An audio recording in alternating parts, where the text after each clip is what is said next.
Chun-Yong has a portal which takes him to an apocalyptic world where gold and silver is considered trash while food is an SSS rank ultra-rare commodity. While others struggle to survive, he has already reaches the pinnacle of life by exchanging spicy snacks for gold and future technology. In a desert with not much sign of life, everything suddenly goes crazy as we hear a scream. A guy screams that he's dead over and over. He keeps running from some monsters that are right behind him. Suddenly, one pops up right in front of him, but he uses a sliding tackle and dodges the creature. As he looks back, he says that the monster actually knows how to set an ambush. He also says he just arrived in this world and wonders if he's really going to die right here. As he keeps running, he sees something in the distance and says that it looks like cooking smoke. He immediately gets excited and starts running even faster, saying that it must be a human settlement. He says that as long as he can get there, he'll be safe, but suddenly a stone is in the way. His leg hits it and he starts falling, shouting, "Oh crap," while almost crying. As he falls to the ground, he starts rolling. After tumbling around for a bit, he finally ends up flat on the ground while the monsters start catching up to him. The guy immediately gets back up and starts running again, shouting that he will never randomly transmigrate again. Just as he gets close to the human settlement, he suddenly hears a gunshot. A monster right behind him gets taken down and falls directly on top of him. It's a pretty weird situation, and he's clearly terrified. Then the person who fired the shot starts reloading. As more monsters come rushing in, they all get shot down as well. The guy says that he's saved. As he stands up with the monster still on top of him, he looks back and sees a lady. She asks how long he plans on hugging that thing. He suddenly realizes the monster has definitely gotten a little too attached to him. Pushing it away, he tells it not to touch him. Then he thanks the lady, but the lady immediately points the gun right at his face. She tells him not to move and asks for his name. The guy quickly raises his hands in surrender and says his name is Chun-Yong, the Yong from Sunshine. The lady asks why he suddenly appeared near their camp. Chun-Yong says that if he told her he just got lost and somehow ended up here, would she believe him? The lady says he's still trying to lie to her because she clearly heard him talking about transmigrating earlier. Hearing that, the guy starts panicking in his head and thinks that if he tells her the truth, she'll definitely think he's crazy. Then the lady says he's not talking and that it looks like he doesn't want to live. Suddenly she smells something and says it smells really good. She immediately asks what is in his bag. The guy says, "Oh, you mean this?" After taking something out, he explains that he was just about to eat the spicy strip when he ran into a zombie,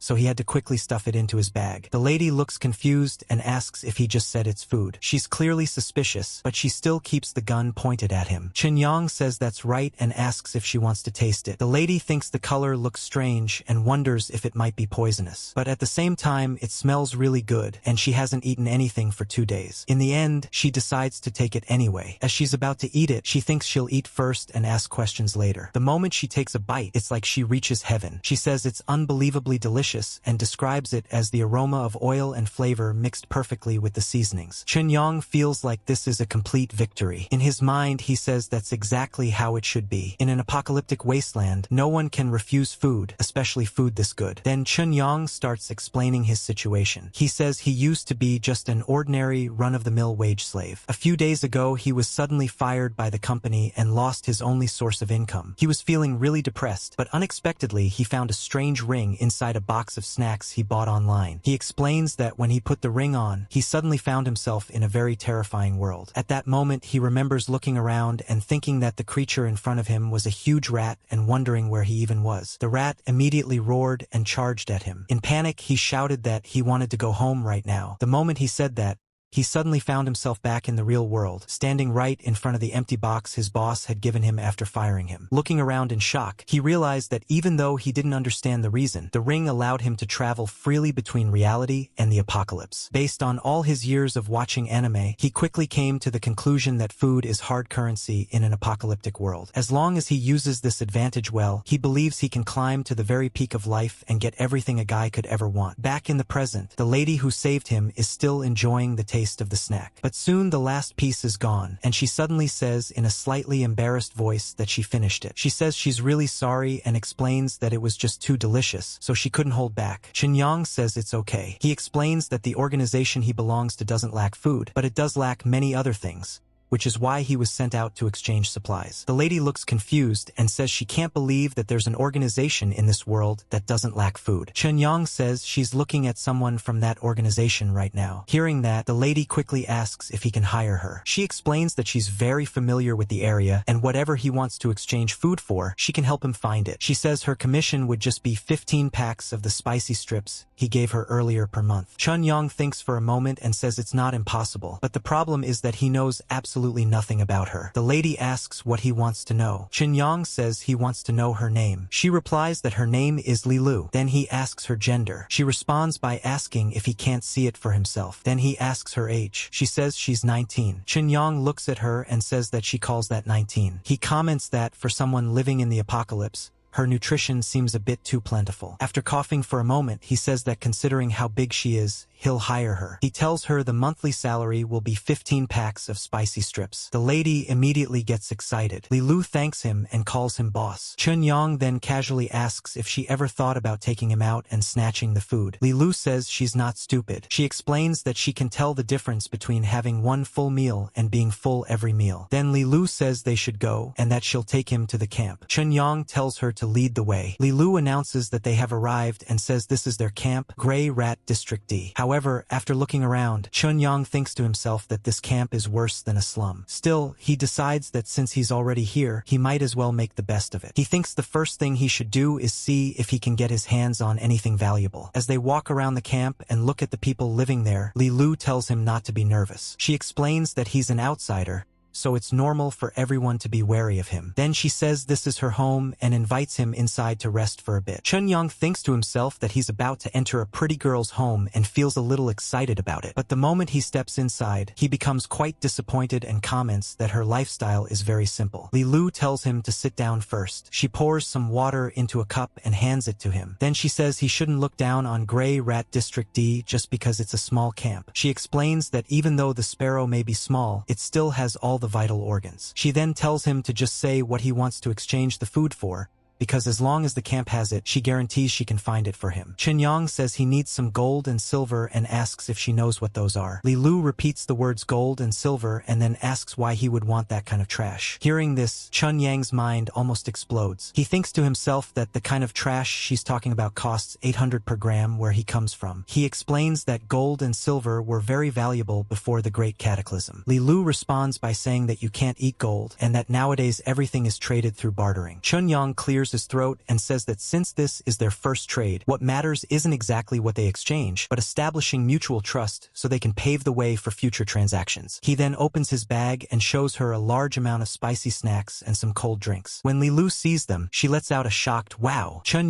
then says that as long as the deal works out, 1/10 of the food in the bag will be hers, and that it won't affect the commission he already promised her. Lilu can hardly believe it. She says that even if it's meant to build trust, using precious food to exchange for useless gold would be far too big of a loss. But Chen simply tells her to do as he says. He tells her he'll leave the supplies with her and that he'll wait there for her to return. Lilu nods and says okay, boss, and promises she definitely won't let down his trust. She grabs her gun and prepares to head out, saying she'll be back as soon as possible. As she leaves, Chen thinks to himself that the bag of snacks cost his last 100 yuan, so it has to work. He then lies down and complains that there's no internet and no signal, and that it's really boring. After a while, he decides to look around the room. While doing that, he notices a strip of paper and wonders if it's a newspaper. He takes a closer look and reads the date, Gregorian calendar year 2235. Then the next line completely blows his mind. It talks about the Great Cataclysm, nuclear bombs, genetic pollution, and zombies running rampant. About an hour later, Chen finally pieces everything together. He says that now he understands. This is Blue Star 200 years in the future. The Great Cataclysm Lilu mentioned was actually a nuclear war. Tens of thousands of nuclear bombs wiped out half of Blue Star's population. On top of that, it changed the entire planet's ecology and created the wasteland that exists now. After realizing this, Chen says that it means he didn't travel through space.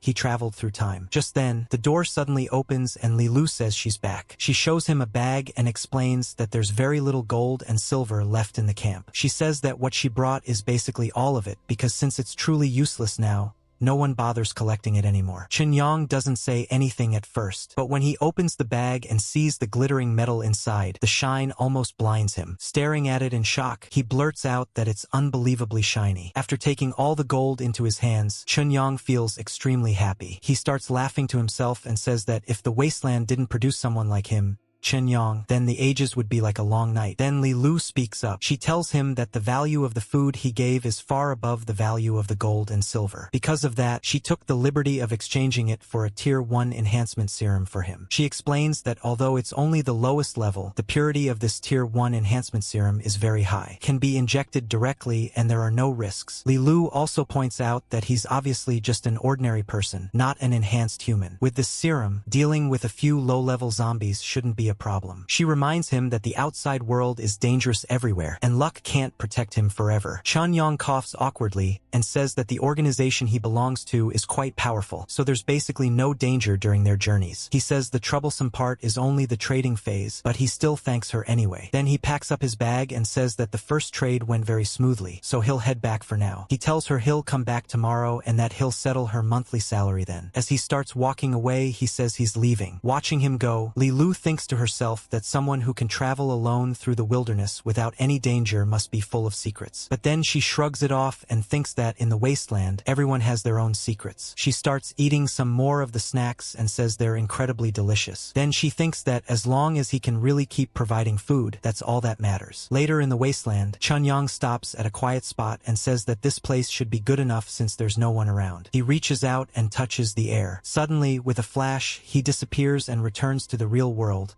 or rather, back in time. Once he's back, he quickly opens the bag and says he wants to check something. Inside, he sees all the gold he brought with him. Realizing that the gold is still there, he says that he's not dreaming. He then thinks that as long as he finds a gold shop to exchange this for money, he'll be rich. He tells himself that he, Chen is about to reach the peak of life. However, he also realizes he needs to control the amount of gold he exchanges at one time, otherwise it might scare people. Looking around carefully, he thinks that after all, there's no way he could explain the origin of this gold to anyone. After thinking about it, he finally lets out a sigh of relief. Then Chen looks at the serum and wonders if he should use the enhancement serum. He thinks that Li Lu has a point. His body is too weak in the apocalypse. Right now, he can't even beat a regular zombie. If he wants to establish a foothold in that world, he has to strengthen himself first. Then another thought crosses his mind. He complains that the thing doesn't even come with an instruction manual and says they really don't care about user experience. After thinking for a moment, he decides to just go for it and injects the serum. The serum immediately enters his bloodstream, but at first he doesn't feel any changes. He comments that it seems like nothing happened. Suddenly his heart starts beating extremely powerfully, and the serum bottle in his hand shatters from the pressure. He begins to feel intense pain and starts screaming, saying it hurts so much that it feels like every muscle in his body is being torn apart. The pain doesn't stop and lasts for quite a while, but slowly his muscles begin to grow and reshape. When it finally ends, he looks down at himself and realizes he's completely jacked. He asks if it's finally over and wonders if that body is really his. He looks at his muscles and says the muscle lines rival Arnold's. He also checks the top of his head and jokes that it hasn't become pointy either. He then comments that doomsday technology is really domineering. After calming down, he thinks about what Li Lu said earlier. She mentioned that this serum was only the lowest level. He starts wondering that if a higher grade serum were used, could it turn someone into something like One Punch Man? Just then, a voice calls from outside and asks Chen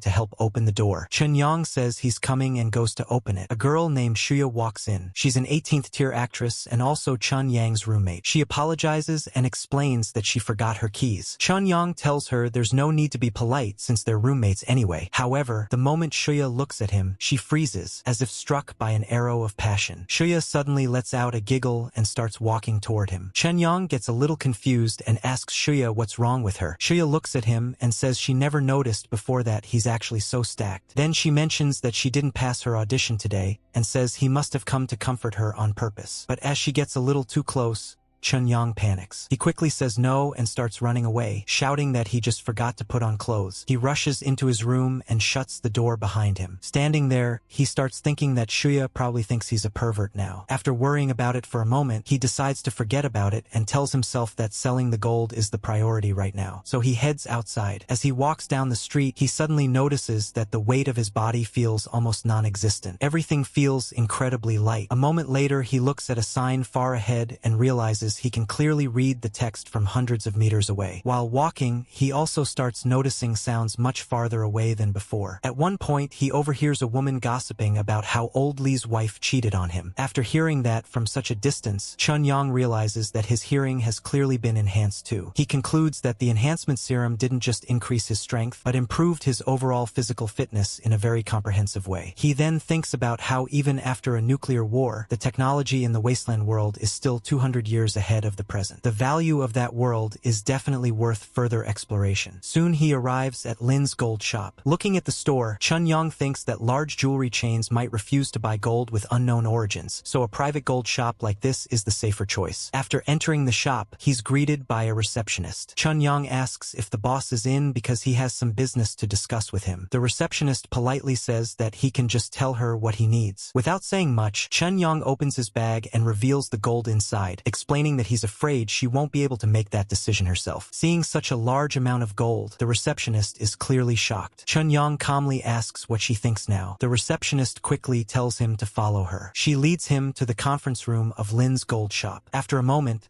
the boss walks in and introduces himself as Lin Tao, the owner of the shop. He politely asks how he should address him. They shake hands and Lin Tao says it's nice to meet him. Chun-Yang simply says that his surname is Chun. Lin Tao then respectfully addresses him as Mr. Chun and invites him to sit down. Chun-Yang takes out the gold and places it on the table. Lin Tao looks at the gold bars on the table and asks if Chun-Yang wants to sell them. Chun-Yang confirms that he does. Lin Tao picks up one of the bars and examines it carefully. He then says that since the transaction amount is quite large, he needs to use an instrument to verify the purity. He asks if Mr. Chun would mind. Chun-Yang tells him to go ahead. In his mind, Chun-Yang thinks that gold and silver are useless in the Doomsday Wasteland, and no one there even bothers forging gold. So he feels completely confident letting them check it however they want. A moment later, Lin Tao runs the test using the machine. The result shows a purity of 99.99%. Seeing the result, Lin Tao is surprised and thinks that it's actually all pure 9,999 gold. Chun-Yang asks what the result is. Lin Tao says the quality is very good and tells him that he can offer a buyback price of 400 yuan per gram. Hearing that number, Chun-Yang is stunned. In his excitement, he accidentally cracks the glass he's holding. In his mind, he quickly starts calculating. At 400 yuan per gram, one gold bar weighing 1 kilogram would be worth 400,000 yuan. With 3 gold bars, that would be a total of 1.2 million yuan. Just thinking about that number makes him extremely happy inside. Lin Tao says that of course Chun-Yang will need to provide a formal invoice. Chun-Yang says he doesn't have that, but assures him that the source is absolutely clean and there won't be any trouble. Lin Tao replies that words alone are no proof. Buying such a large batch at once carries significant risk for him. Chun-Yang,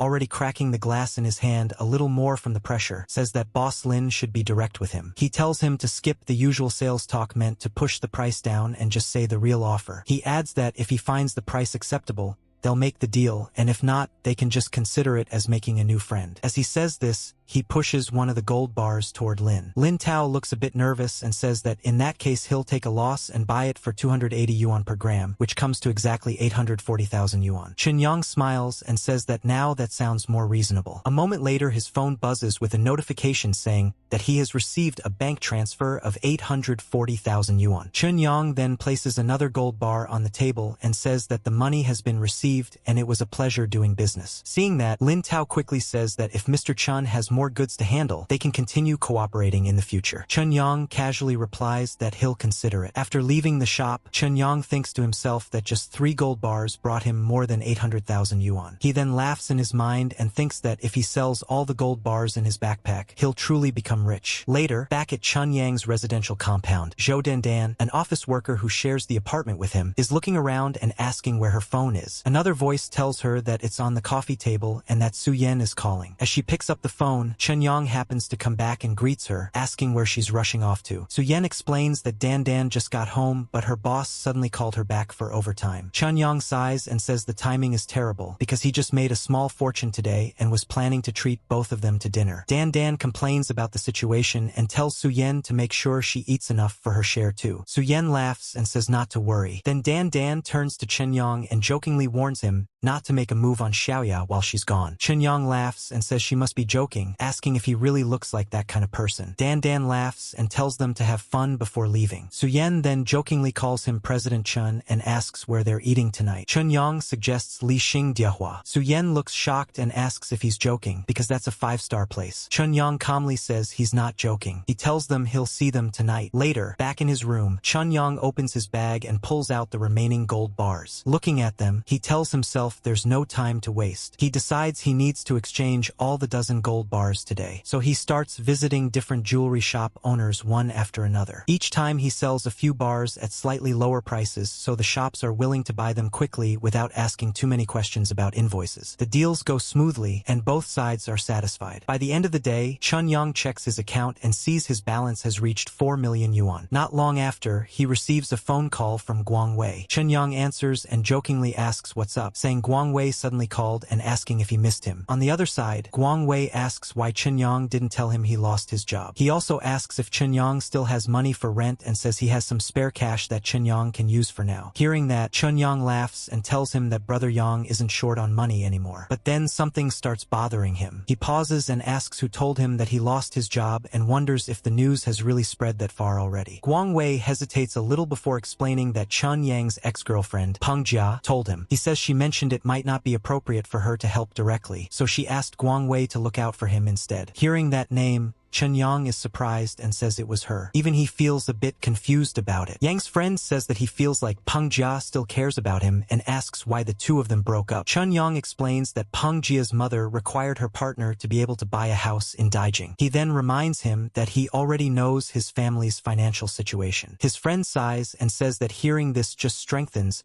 his determination to remain a single dog. Chen-yang then asks something that suddenly comes to mind. He wonders how Peng Jia even found out about his situation, since he hasn't contacted her once since they broke up. His friend explains that it was that rich second-generation kid, Zhang Jinglong, who told her. He reminds Chen-yang that the guy has always been interested in Peng Jia. Then his friend adds something else. He says that supposedly Zhang Jinglong even bought shares in Chen Yang's old company, and specifically named him to be fired just to strike at him. Hearing this, Chen Yang's mood immediately turns dark. He says coldly that it's good, very good, so that's how it really is. His friend quickly tells him to calm down and not do anything stupid. Chen Yang replies that his mind is wandering too far and asks if he really looks like the kind of person who would do something reckless. His friend says that's good to hear, then tells him he's hanging up and that he should take care. Chen Yang says goodbye as well. But the moment the call ends, Chen Yang mutters angrily that Zhang Jinglong is really shameless. After a moment, he suddenly checks the time and realizes it's getting late. He says he needs to hurry to the hotel and immediately starts running. Later,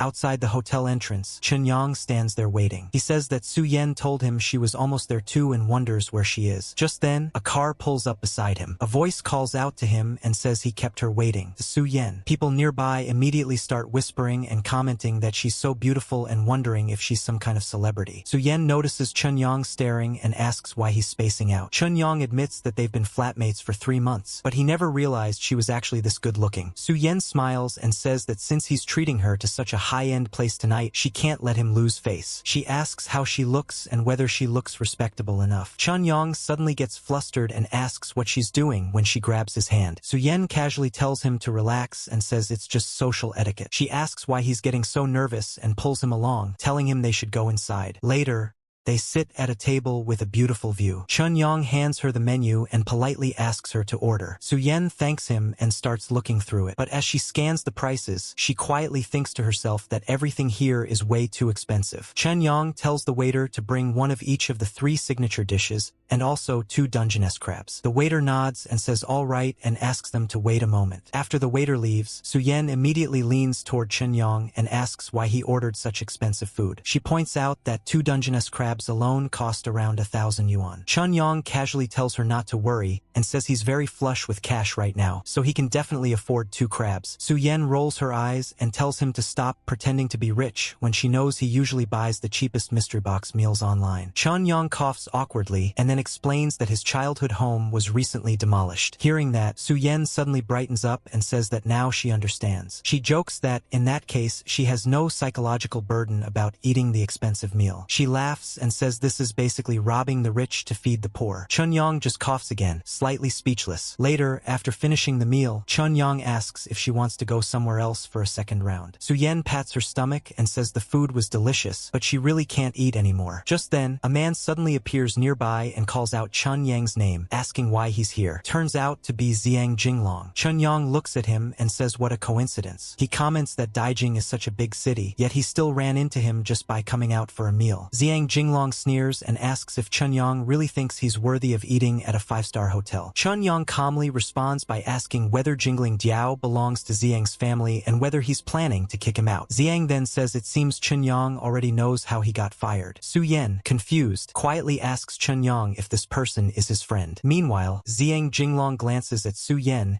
and is immediately stunned by how beautiful she is. In his mind, he thinks that she's incredibly hot. He then starts scheming to himself. He thinks that Chun-Yang must have brought her here to pick up girls, so he decides he'll expose Chun-Yang as a poor loser and, if possible, steal the girl away as well. Zhang Jinglong turns to Su-Yen and tells her not to be deceived by Chun-Yang. He says he's Chun-Yang's college classmate and knows him inside out. According to him, Chun-Yang is extremely poor, recently got fired, and can barely afford rent. He continues by saying that bringing her to a place like this probably cost Chun-Yang a fortune just to pretend to be a big shot. Zhang claims that Chun-Yang is the type who first blinds girls with false appearances and then tricks them until they lose both their body and their wealth. Hearing all these insulting accusations, Chun-Yang immediately gets angry and asks if Zhang really thinks everyone is as low as he is. Su-Yen calmly says that she understands and thanks him for the reminder. Zhang proudly introduces himself as Zhang Jinglong and says he hates seeing beautiful women get scammed. Then he adds that his company is currently looking for an image spokesperson and asks if she would be interested. He even takes out a business card and offers it to her. Su-Yen simply swats the card away and says that's a pity, but she's not interested. Zhang tries again and says the benefits and treatment for their spokesperson are very good and asks her to think about it one more time. Su-Yen firmly says there's no need. She explains that she is Chun-Yang's girlfriend and doesn't like hearing someone badmouth her boyfriend. She then adds that with a director like Zhang, the company will probably go bankrupt sooner or later. Zhang is instantly furious and shouts at her. Meanwhile, Chun-Yang quietly gives Su-Yen a thumbs up and says she really knows how to put on a show. Su-Yen smiles and says she is an actress after all. Then she grabs Chun-Yang and tells him they should go and not waste time on trash. The two of them start walking away together. Behind them,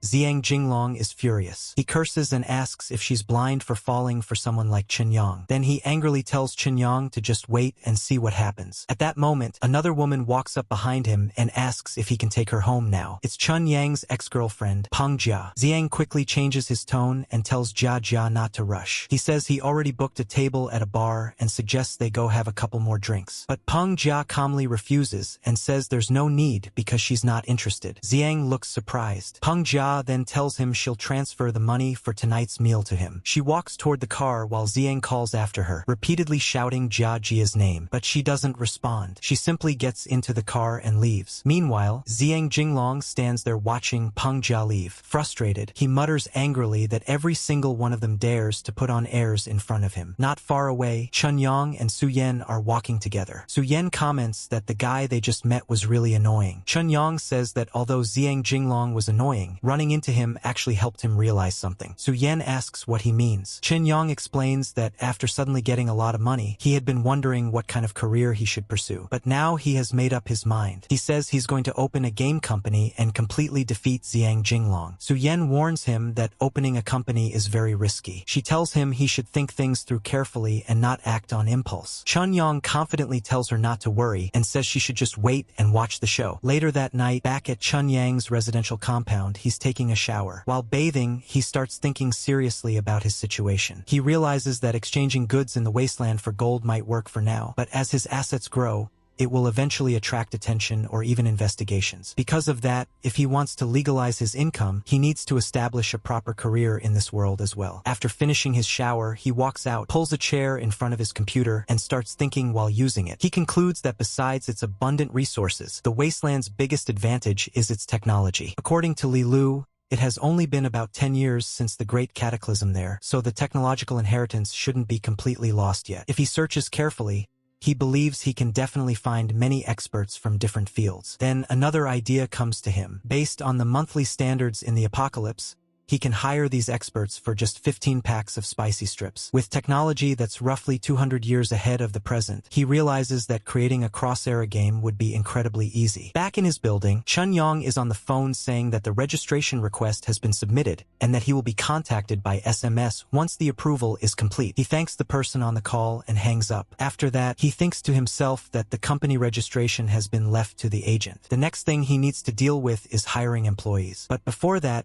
he decides he should hurry and buy some food and head to the wasteland again. While thinking about it, he realizes something important. Since that place is actually the world 200 years in the future, it's probably not a good idea to bring snacks again. If someone with sharp eyes notices the production dates, it could create unnecessary trouble. Later, he goes shopping and walks up to a store counter. The receptionist greets him and asks if he wants to buy something. Chun Yong casually says he wants to buy 50 caddies of pork. Hearing that, the receptionist is shocked and repeats the number in disbelief. About half an hour later, Chun Yong is pushing a cart filled with supplies. Looking at it, he happily says he'll take all of it. He also adds 20 caddies of potatoes, 20 caddies of corn, and 20 caddies of Chinese cabbage. Later, back at his home, Chun Yong struggles to carry the large packages inside. As he sets them down, he shouts heave-ho while catching his breath. He then thinks that even though the physique enhancement made this kind of weight feel like nothing, constantly moving things back and forth like this is still very troublesome. He realizes that it's manageable right now since he only has a few supplies, but once the company is established later, how will he move enough food to feed dozens or even hundreds of people? Just as he's thinking about this problem, the ring on his finger suddenly begins to glow. In the next moment, the entire package in front of him disappears. Chun Yong stares in shock and wonders what just happened. Then a thought suddenly comes to him. He checks the ring and realizes that the package is now inside it. Curious, he says the word, summon, and the package instantly reappears in front of him. When he retrieves it again, the package returns back into the ring. Chun Yong immediately becomes excited and realizes that it's actually a storage space. He laughs happily and says the ring not only lets him travel to the wasteland world, but also has other amazing abilities. Overjoyed, he even kisses the ring and calls it really lovely. He jokes that it's like someone delivering a pillow just when he's sleepy and says the ring service is simply incredible. Then, filled with excitement, he declares that it's time to go to the apocalypse again and activates the ring to travel back to the wasteland world. After arriving in the wasteland again, Chun Yong takes the package out of the ring and thinks to himself that he can't reveal his abilities in front of others yet. To avoid arousing suspicion, he decides it's better to carry the supplies normally when he goes to find Li Lu. So he picks up the package and heads to meet her. Meanwhile, Li Lu is sitting alone with the remaining snack from earlier. She takes a small piece and puts it in her mouth. The moment she tastes it, she feels like she's in heaven again and says she really wants to eat another pack. But then she quickly stops herself. She reminds herself that well-sealed food that doesn't rot is a precious resource in the wasteland. If she saves it carefully, one pack could help her survive for more than a week in this desperate environment. Then a sudden thought hits her. She realizes that Chun Yong exchanged precious food for a pile of useless gold yesterday. She starts worrying that Chun Yong might get blamed or punished by his organization for doing that. She tries to comfort herself by thinking that an organization with such abundant food supplies probably wouldn't lack members. For someone like Chun Yong to casually trade food like that, his position must be quite high. Still,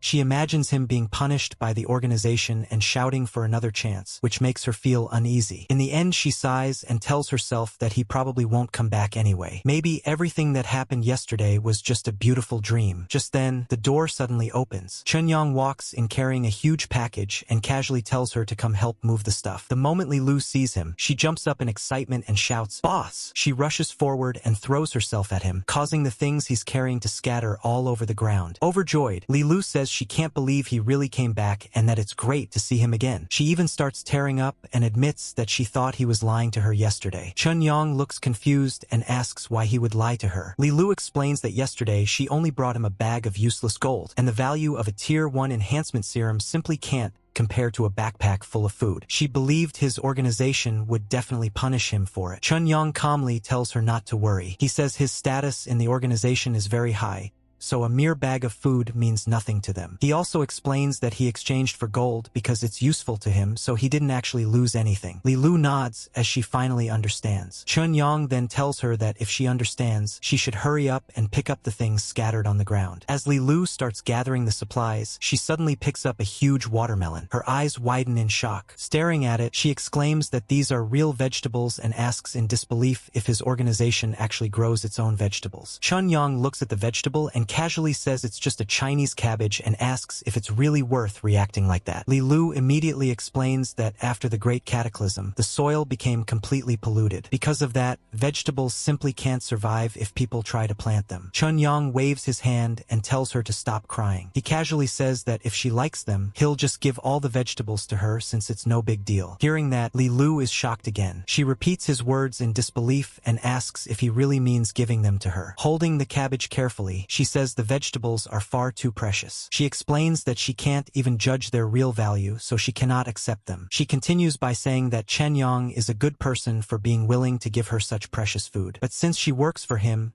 she will only accept the salary she deserves. Hearing that, Chunyong silently thinks that he just got hit with a good person card. He then tells her that he has already thought about a better salary system for her. Compared to spicy strips, real food that can actually fill her stomach would be much more suitable. He also tells her that if she needs anything else in the future, she can mention it to him. However, in return, her service quality must keep up. Li Lu immediately says she will do her utmost to satisfy him. Chunyong then clarifies that their current relationship is that of employer and employee. Her role is to act as his personal secretary and answer his questions whenever he needs information. Li Lu quickly says she understands. Chunyong then explains that he brought meat and vegetables this time because he wants her help hiring more people. Li Lu looks surprised and asks if he wants to recruit more workers. She also asks if he has any requirements. Chunyong says the first requirement is high loyalty. After that, it would be best if they have some kind of special ability. Li Lu thinks for a moment and suggests that they go to nearby Grey Rat Town. She explains that around 10,000 survivors live there, and no matter what kind of special skills they are looking for,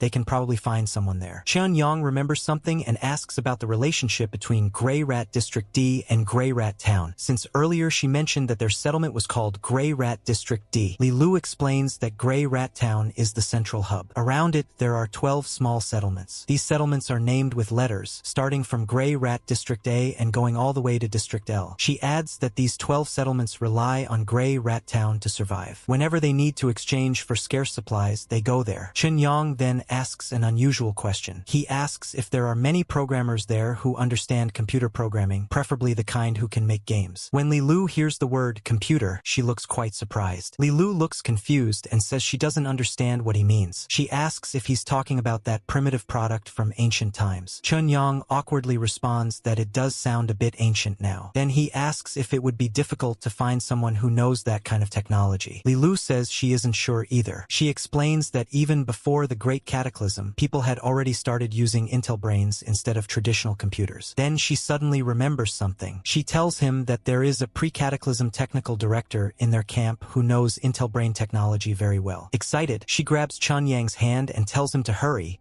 so she can take him to ask that person. Chunyong quickly tells her he can walk on his own. Later, while the two of them are walking together, Chunyong asks something he had been curious about for a while. He wonders why nobody in the settlement locks their doors. Li Lu explains that everyone here is poor as church mice, so there's nothing valuable worth stealing. She also says that survival in the wasteland depends heavily on unity. Anyone who steals or destroys that unity will be expelled from all the settlements once discovered. After walking a little farther, Li Lu says they've arrived and that the person they're looking for is inside. Just then they hear a strange voice from inside chanting happily about meat and how delicious it is. Suddenly, there's a loud explosion. Chunyong reacts with disgust. Li Lu calmly calls out to Uncle Wei and says she needs to see him about something. A moment later, Uncle Wei comes out. He greets Li Lu and tells her she's lucky today because he just caught a fat one. He proudly introduces himself as a scientist. Then he says that once he finishes processing it, he'll share the 2 hind legs with her. Li Lu immediately gets excited and happily agrees. Chunyong, however, is completely confused and asks what exactly they're talking about. When he takes a closer look, he realizes it's a giant gray rat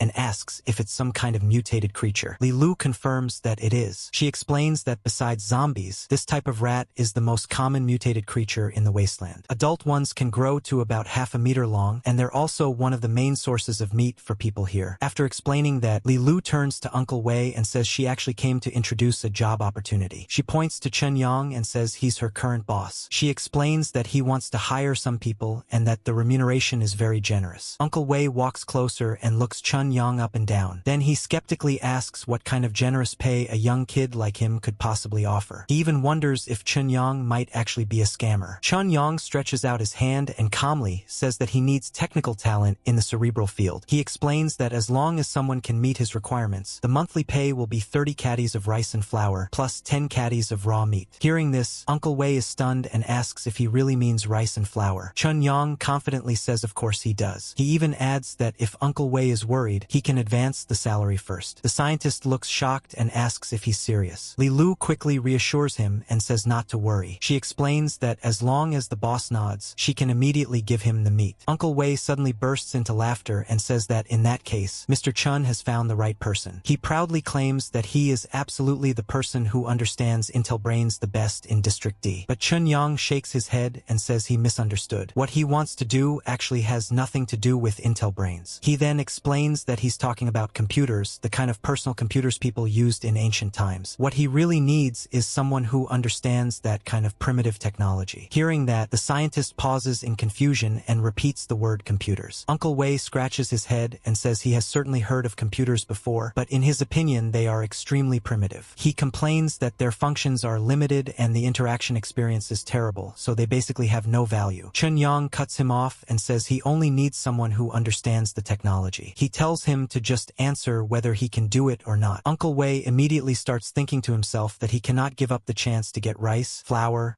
and raw meat every month. So he quickly changes his attitude and asks what specific kind of technology Chen Yang needs. Chen Yang explains that it's very simple. All he needs is someone who can use a computer to program and create software according to his requirements. Uncle Wei cautiously asks if that means he would have to handcraft 0.4 nanometer chips. Chen Yang immediately says there's no need for that. Uncle Wei then asks if he needs to design any super AI core algorithms. Chen Yang again says there's no need. Hearing that, Uncle Wei suddenly relaxes and confidently says there's absolutely no problem. He promises that as long as the hardware conditions allow it, he can complete all the programming requirements. However, he also points out that software created on computers cannot directly run on Intel Brains. Because of that, he asks what Chen Yang plans to use it for. Chen Yang calmly tells him that he doesn't need to worry about that. He says a truly good employee simply completes the task perfectly without asking unnecessary questions. Uncle Wei quickly nods and says he understands completely. Chen Yang then says that's good. He tells him that he will solve the hardware problem himself. He also asks if Uncle Wei has any other requirements, adding that he definitely won't be lacking food. Uncle Wei thinks for a moment and says it would be best if he could also get an Intel Brain to assist with the work. He explains that he could develop complex code on the Intel Brain first and then transplant it to the computer,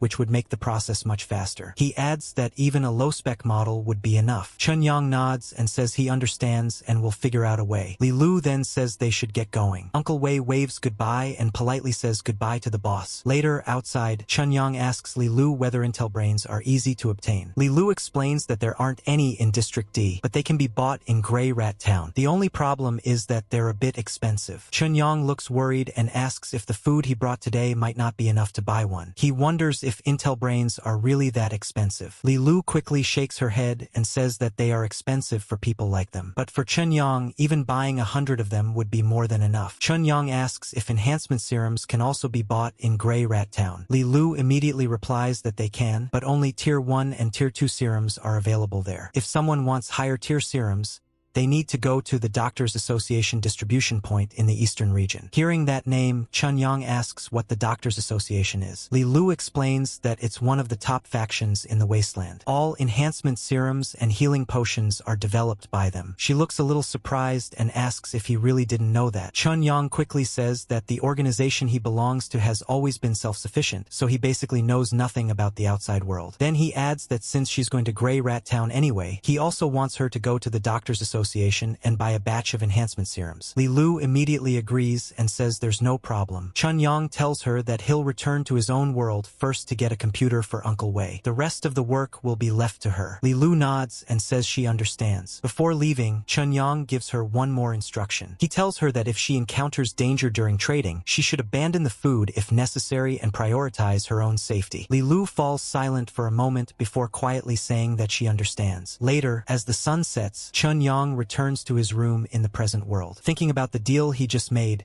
he says that paying 30 caddies of rice and flour plus 10 caddies of raw meat is basically hiring a technical director for less than 400 yuan a month. To him, the wasteland really feels like a gold mine of opportunities. He stretches and jokingly says that ordinary people like him are truly living happily now. Just then, he notices Zhou Dandan lying nearby, scrolling on her phone while thinking about what she should order on Pinduoduo for dinner. Seeing her relaxed pose makes Chun Yang feel a little awkward, though he secretly finds it amusing. Suddenly, Dandan notices him and becomes flustered. She quickly sits up and tells him to stop staring. Confused, she asks why he's at home because she looked in his bedroom earlier and there was clearly no one there. Chun Yang casually says he's been home the whole time and suggests she might have remembered wrong. Then he says he has something to do and needs to go out, but promises to treat her to dinner tonight. With that, he quickly rushes out the door. After he leaves, Dan sighs and mutters to herself that men are all big pig trotters. Later outside, Chun Yang remembers that Su Yen failed her audition earlier. He recalls that she sometimes works part-time at Computer City, so he decides to go there and buy a computer from her. When he arrives, he sees Su Yen working at the reception desk. At that moment, a man walks up to her and starts talking in a suggestive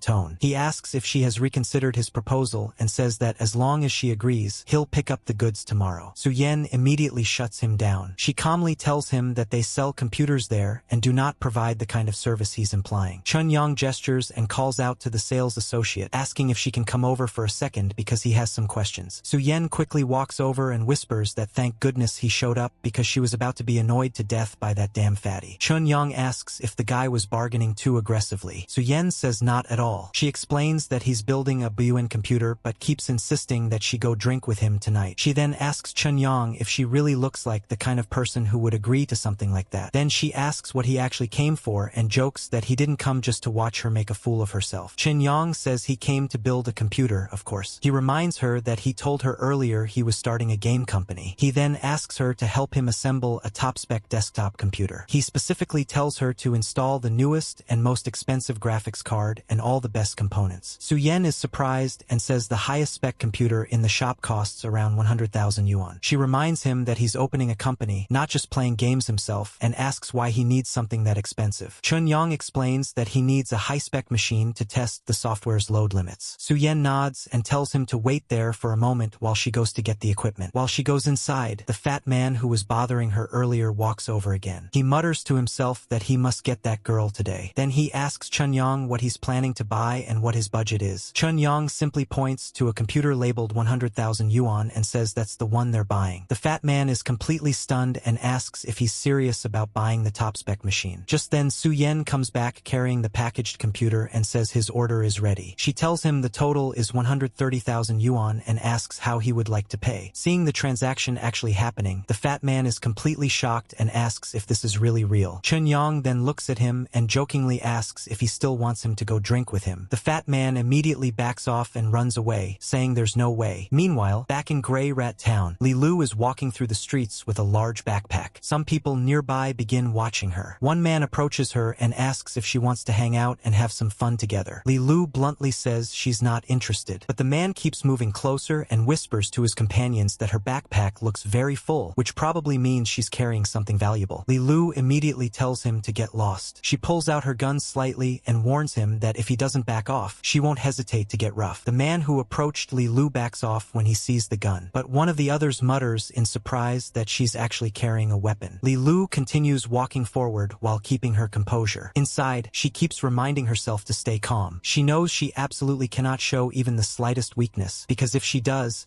that pack of hyenas will rush at her immediately and tear her apart. After a while, she arrives at a wasteland repair shop. She walks up to the counter and says she wants to buy an Intel brain. The man at the counter tells her that the basic model costs 15 kilograms of gray rat meat, and if she wants an additional plug-in module, that will cost another 5 kilograms. Li Lu calmly says she will just take the basic model. The man checks the goods she brought and says the weight is sufficient. He hands her the Intel brain and places it into her bag. Before she leaves, he asks if she wants to trade for anything else, saying he has plenty of treasures available. Li Lu simply says there's no need. After she walks away, one of the men nearby asks if they should follow her. Another one shakes his head and says it's not worth the trouble. As Li Lu keeps moving through the streets, she quietly lets out a sigh of relief. In her mind, she thinks that was close. She nearly got exposed earlier. If those people had seen the cabbage she's carrying, the entire settlement would have gone crazy. After traveling a bit farther, she finally reaches another location. Standing at the entrance, she says she has finally arrived. A person inside greets her and tells her to look around for whatever she wants. Inside the shop, many different serums are displayed. There are Mangu serums, Steel serums, Bull serums,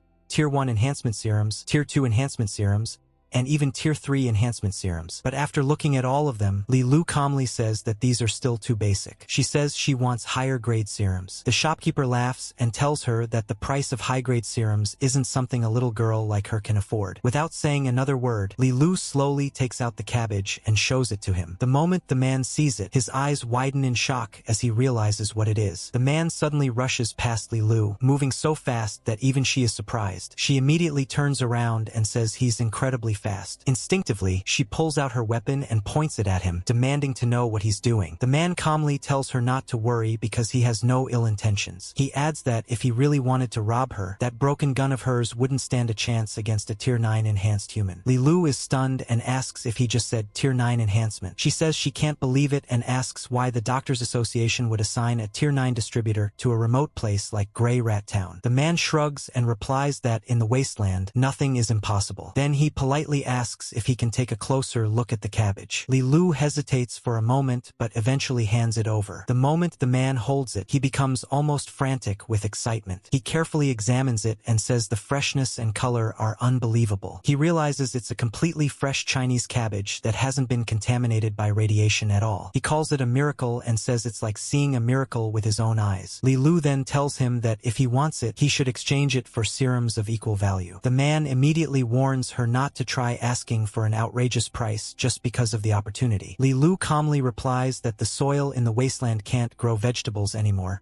so he should understand the value of something like this. The man nods and says he does understand that its value comes from its rarity. However, he also says he doesn't want his trading partner to be an opportunistic villain. Li Lu reassures him that she has enough sincerity to complete the deal fairly. Hearing that, the man agrees and presses a button. A hidden compartment opens, revealing several items. He says he will also show his sincerity. He presents a complete set of enhancement serums from Tier 1 to Tier 6, along with a healing potion capable of curing diseases caused by cellular mutation. Then he points to the main attraction, a brand new carbon fiber bio-warmer armor. Li Lu looks shocked and asks if all of those items are hers. The man immediately says of course not. He tells her she can only choose 2 items, and he tosses them in front of her. Confused, Li Lu asks why he bothered introducing the armor if she can't take it. The man smiles and says it's naturally for their second transaction. He presses the button again and the display disappears. Then he tells her that if she wants that armor, she'll have to bring more Chinese cabbage or other vegetables next time. Hearing that, Li Lu suddenly becomes suspicious and wonders how he knew she had access to other vegetables. The man explains that the Chinese cabbage is so perfect that it clearly isn't some accidental product. In his opinion, a faction that has mastered vegetable planting technology wouldn't just grow a single cabbage. Li Lu quickly replies that it wasn't grown at all. She claims she simply found it by chance in a ruin that existed before the Great Cataclysm. The man smiles and says that even if such a ruin really exists, it wouldn't preserve only one cabbage. He tells her to hurry back and discuss it with her companions. He adds that for people living in the wasteland, vegetables are surely less useful than a powerful suit of armor. Li Lu thinks for a moment and finally agrees. She tells him to keep the armor safe because she will return as soon as possible. After she leaves, the man mutters to himself that although he was exiled to this godforsaken place because he lost a power struggle, it might actually turn out to be a blessing in disguise if he can obtain such precious vegetables. Meanwhile, back in the modern world, Chun Yang is standing near a truck in front of a supermarket. One of the workers unloading the cargo tells Mr. Chun that his goods have arrived and asks where they should unload everything. Chun Yang casually tells them to place it in the nearby storage area. As the workers carry the boxes, one of them quietly comments that the meat alone is worth more than 20,000 15,000 yuan and wonders why someone would buy so much at once. The other worker tells him it's none of his business and that he should just focus on doing his job. After finishing the delivery, the worker tells Chunyang that if he needs anything else, he can contact them anytime. Then they drive away in the truck. Chunyang looks around the empty alley and says he's lucky that there's usually no one there and no surveillance cameras. Otherwise, he wouldn't even know where to store such a large amount of goods. Once he's sure the coast is clear, he activates his ring and stores everything inside it in one go. But then he starts thinking more seriously about the situation. He realizes this method isn't a long-term solution. With such huge quantities of supplies, sooner or later someone will run into him while he's doing this. He even jokes to himself that if he somehow ends up trending online again, he'll be completely exposed, down to the last detail. After thinking it over carefully, Chunyang decides that as a temporary solution it would be better to rent a private factory building. He also considers finding a food factory to cooperate with. That way, not only would he have a proper place to store supplies, but he could also greatly increase the variety of food he brings to the wasteland. Chunyang thinks to himself that just as he expected, the storage space inside the ring is in a state of absolute stasis. No matter how much fresh food he stores inside, he doesn't have to worry about it spoiling. To test it out, he takes out a nice ice cream and eats it. While he's enjoying it, he suddenly receives a phone call. The voice on the other end informs him that the registration process for Chunyang Technology Company Limited has been completed. Chunyang calmly replies that he understands. After hanging up, he smiles and says that from now on, his career has officially begun. Later, when he returns home, he announces that he's back. Dan immediately asks where he went earlier since he left in such a hurry. She jokingly asks if he went out for a job interview. Chunyang tells her he forgot to mention something earlier. He explains that he opened a company himself, so he doesn't need to look for a job anymore. Dan looks at him suspiciously and says he doesn't think she's as easy to fool as a 3-year-old. Does he? Chunyang insists he's not lying and repeats that his hometown recently got demolished. Hearing that, Dan suddenly understands. She says that explains why he was suddenly generous enough to treat them to dinner at that expensive restaurant the night before. She jokes that he must have been showered with demolition money. She sighs and says he's really lucky. Her family lives in a small county town, so even if their place were demolished, they wouldn't get much money. Then she notices something strange and asks why he's covering his nose. Chunyang casually changes the topic and asks how much her salary is now. Dan replies that her take-home pay is only a little over 5,000 yuan a month. She jokes that if the company didn't provide meals, she would have starved to death on the streets a long time ago. She dramatically collapses onto the couch and sighs, wondering when the heavens will finally open their eyes and let people like them experience the feeling of getting rich overnight. Chunyang laughs and says getting rich overnight might be impossible. But then he offers her something else. He asks if she wants to consider joining his company. He says he can give her triple her current salary, 15,000 yuan a month. Dan immediately starts calculating in her head. She realizes that if she saves carefully, she could save nearly 100,000 yuan in a year. Excited by the thought, she imagines being able to eat hot pot whenever she wants and buy new bags whenever she feels like it. Chunyang smiles and asks if that means she agrees. Dan says she hasn't agreed yet. She explains that what if his company goes bankrupt in just a few days. She tells him to explain the company's situation first, and she'll make a decision after judging it. As she speaks,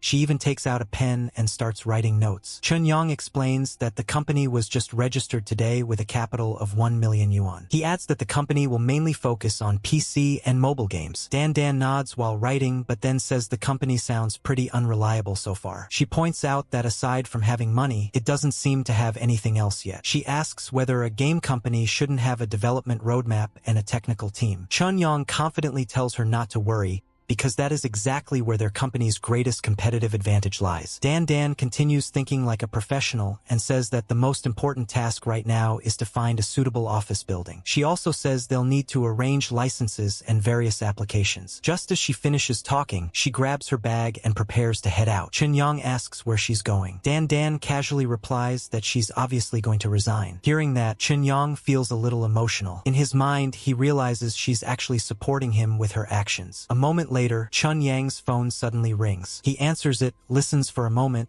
and then says he understands and that he'll leave immediately. Dan notices his expression turning pale and asks if something happened. Chun-Yong explains that his grandfather has always had poor health, and recently he was diagnosed with a serious illness. The doctor said he might only have about a month left to live, so Chun-Yong has to return home to see him one last time. Chun-Yong thanks Dan sincerely. Dan tells him there's no need to be so formal since they're roommates. She urges him to hurry back home. Chun-Yong quickly starts packing his things, determined to leave as soon as possible. As he heads out, he thinks to himself that he absolutely cannot let his grandfather leave like that. He remembers the enhancement serums from the apocalypse world and realizes there might be a way to save him. With that thought firmly in his mind, he walks out the door, determined to find a solution. At the Dahang Bullet train station, the place is packed with people. Chun-Yong is there as well, waiting among the crowd. Suddenly a woman spots him and calls out his name, asking if he is Chun-Yong. Chun-Yong turns around, recognizes her, and asks if she is Zhu Run. Zhu Run smiles and says it really is him. She says she didn't expect to run into an old classmate there. Thinking about it, she mentions that they haven't seen each other for 7 years. Then she asks if he's heading back to Wang'ai City. Chun-Yong says yes. At that moment, a station announcement plays, informing passengers that ticket checking for their train is about to begin. Chun-Yong suggests that they walk and talk. Zhu Run agrees. As they head toward the gate, Zhu Run asks where his seat is. She says she might try switching seats with the person next to him so they can sit together. Chun-Yong checks his ticket and explains that because he bought the ticket in a hurry, only business class seats were left. Zhu Run says that in that case they can just talk after arriving in Wang'ai. But Chun-Yong tells her there's no need because he has another idea. Zhu Run looks confused and asks what he means. Chun-Yong asks her to wait for a moment and walks over to a nearby staff member. He politely asks if there are any empty seats in business class. The staff member checks and says yes. She explains that out of the 4 business class seats in his row, only his ticket has been sold. Chun-Yong asks her to change Zhu Run's ticket to the seat next to his and says he will cover the cost. Zhu Run is stunned when she hears this and can only say wow. The staff member processes the change and hands Zhu Run the new ticket, asking her to keep it safe. Overjoyed, Zhu Run immediately runs over and hugs Chun-Yong, thanking him excitedly. Chun-Yong gets a little flustered by the sudden hug. Zhu Run notices and asks what's wrong. Chun-Yong awkwardly says it's nothing and tells her she's welcome. Later, inside the train,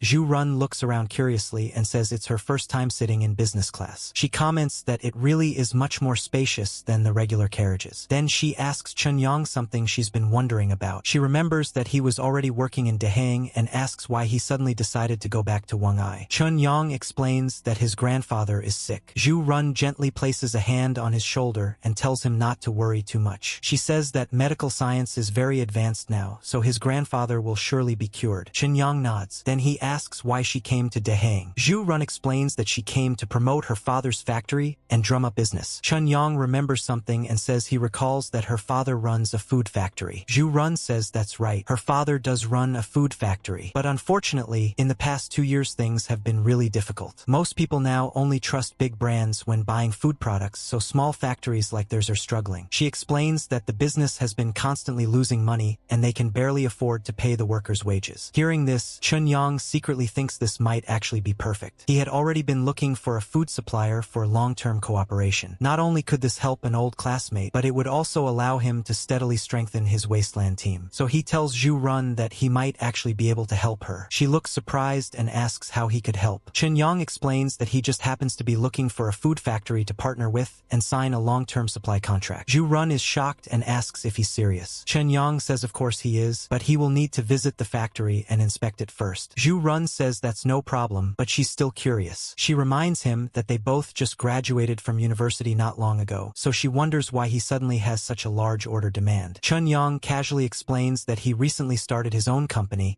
and that his business partners happen to need food supplies. Zhu Run immediately suggests that they exchange contact information. Chun-Yong agrees without hesitation. After they add each other, they later get into a taxi together. Chun-Yong says he needs to visit his grandfather first, so the factory inspection will probably have to wait a couple of days. Zhu Run says that's fine. When the taxi stops, Chun-Yong gets out and leaves. Zhu Run waves and says goodbye. In her mind, she thinks it's surprising that she ran into Chun-Yong after so many years and that he even offered to help her. She wonders if this reunion might be fate. Just then, another car pulls up and a man calls her name, telling her to come over. Zhu Run replies that she's coming. The man is her father. After she gets into the car, her father asks how the partnership talks went this time. Zhu Run says there is one piece of bad news and one piece of good news. Her father asks about the bad news first. She explains that she didn't manage to find any business partners in Dahang. Her father sighs and then asks what the good news is. Zhu Run says the good news is that she ran into an old classmate named Chun Yong on the train. She explains that he happens to have a large order and plans to visit their factory for an inspection in a few days. However, her father immediately becomes cautious. He says that when it comes to an old classmate suddenly offering big business, it might just be a scam,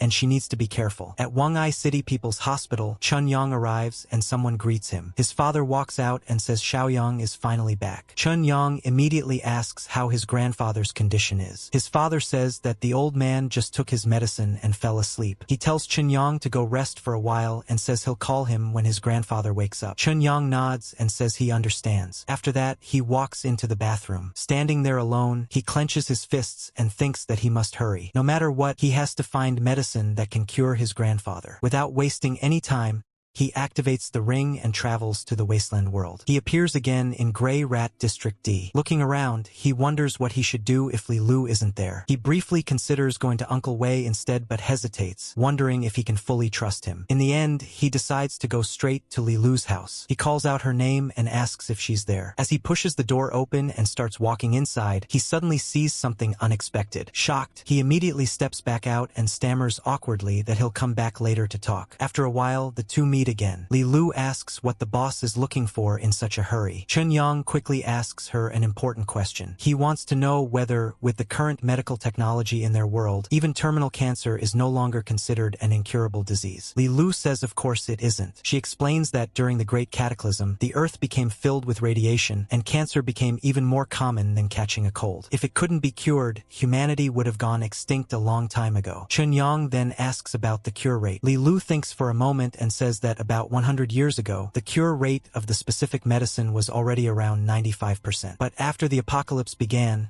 nobody really had the time to keep statistics anymore. Hearing this, Chun Yang feels relieved and says it's a good thing his guess was correct. Then he asks whether this specific medicine can be purchased in Grey Rat Town. Li Lu shakes her head and says not really. Chun Yang's expression immediately becomes disappointed. But Li Lu quickly adds that the cellular disease serum produced by the Doctors Association also has the effect of treating cancer. The moment Chun Yang hears that, he becomes determined again and tells her to take him to the Doctors Association immediately. Li Lu quickly tells him to wait a moment. Chun Yang impatiently asks what they're waiting for because he needs to get that serum as soon as possible. Li Lu suddenly takes out a serum and hands it to him, saying she already exchanged for one. Chun Yang's face lights up with excitement. He asks where it came from and wonders if she went to the Doctors Association. Li Lu nods and says yes. She explains that since the boss told her earlier that she needed to increase her strength as quickly as possible, she went to the Doctors Association and made a trade using a cabbage. Chun Yang is stunned and asks if she really exchanged just one cabbage for that serum. Li Lu quickly shakes her head and says no, that serum was only a bonus. Then she tells him to follow her. She opens a bag and reveals a large collection of items inside. Li Lu proudly says that this is everything she got, a full set of Tier 1 to Tier 6 enhancement serums. Chun Yang repeats the words Tier 1 to Tier 6 enhancement serums in disbelief. However, the way he reacts makes Li Lu nervous. She thinks that the boss must be unhappy because she didn't exchange enough. After all, vegetables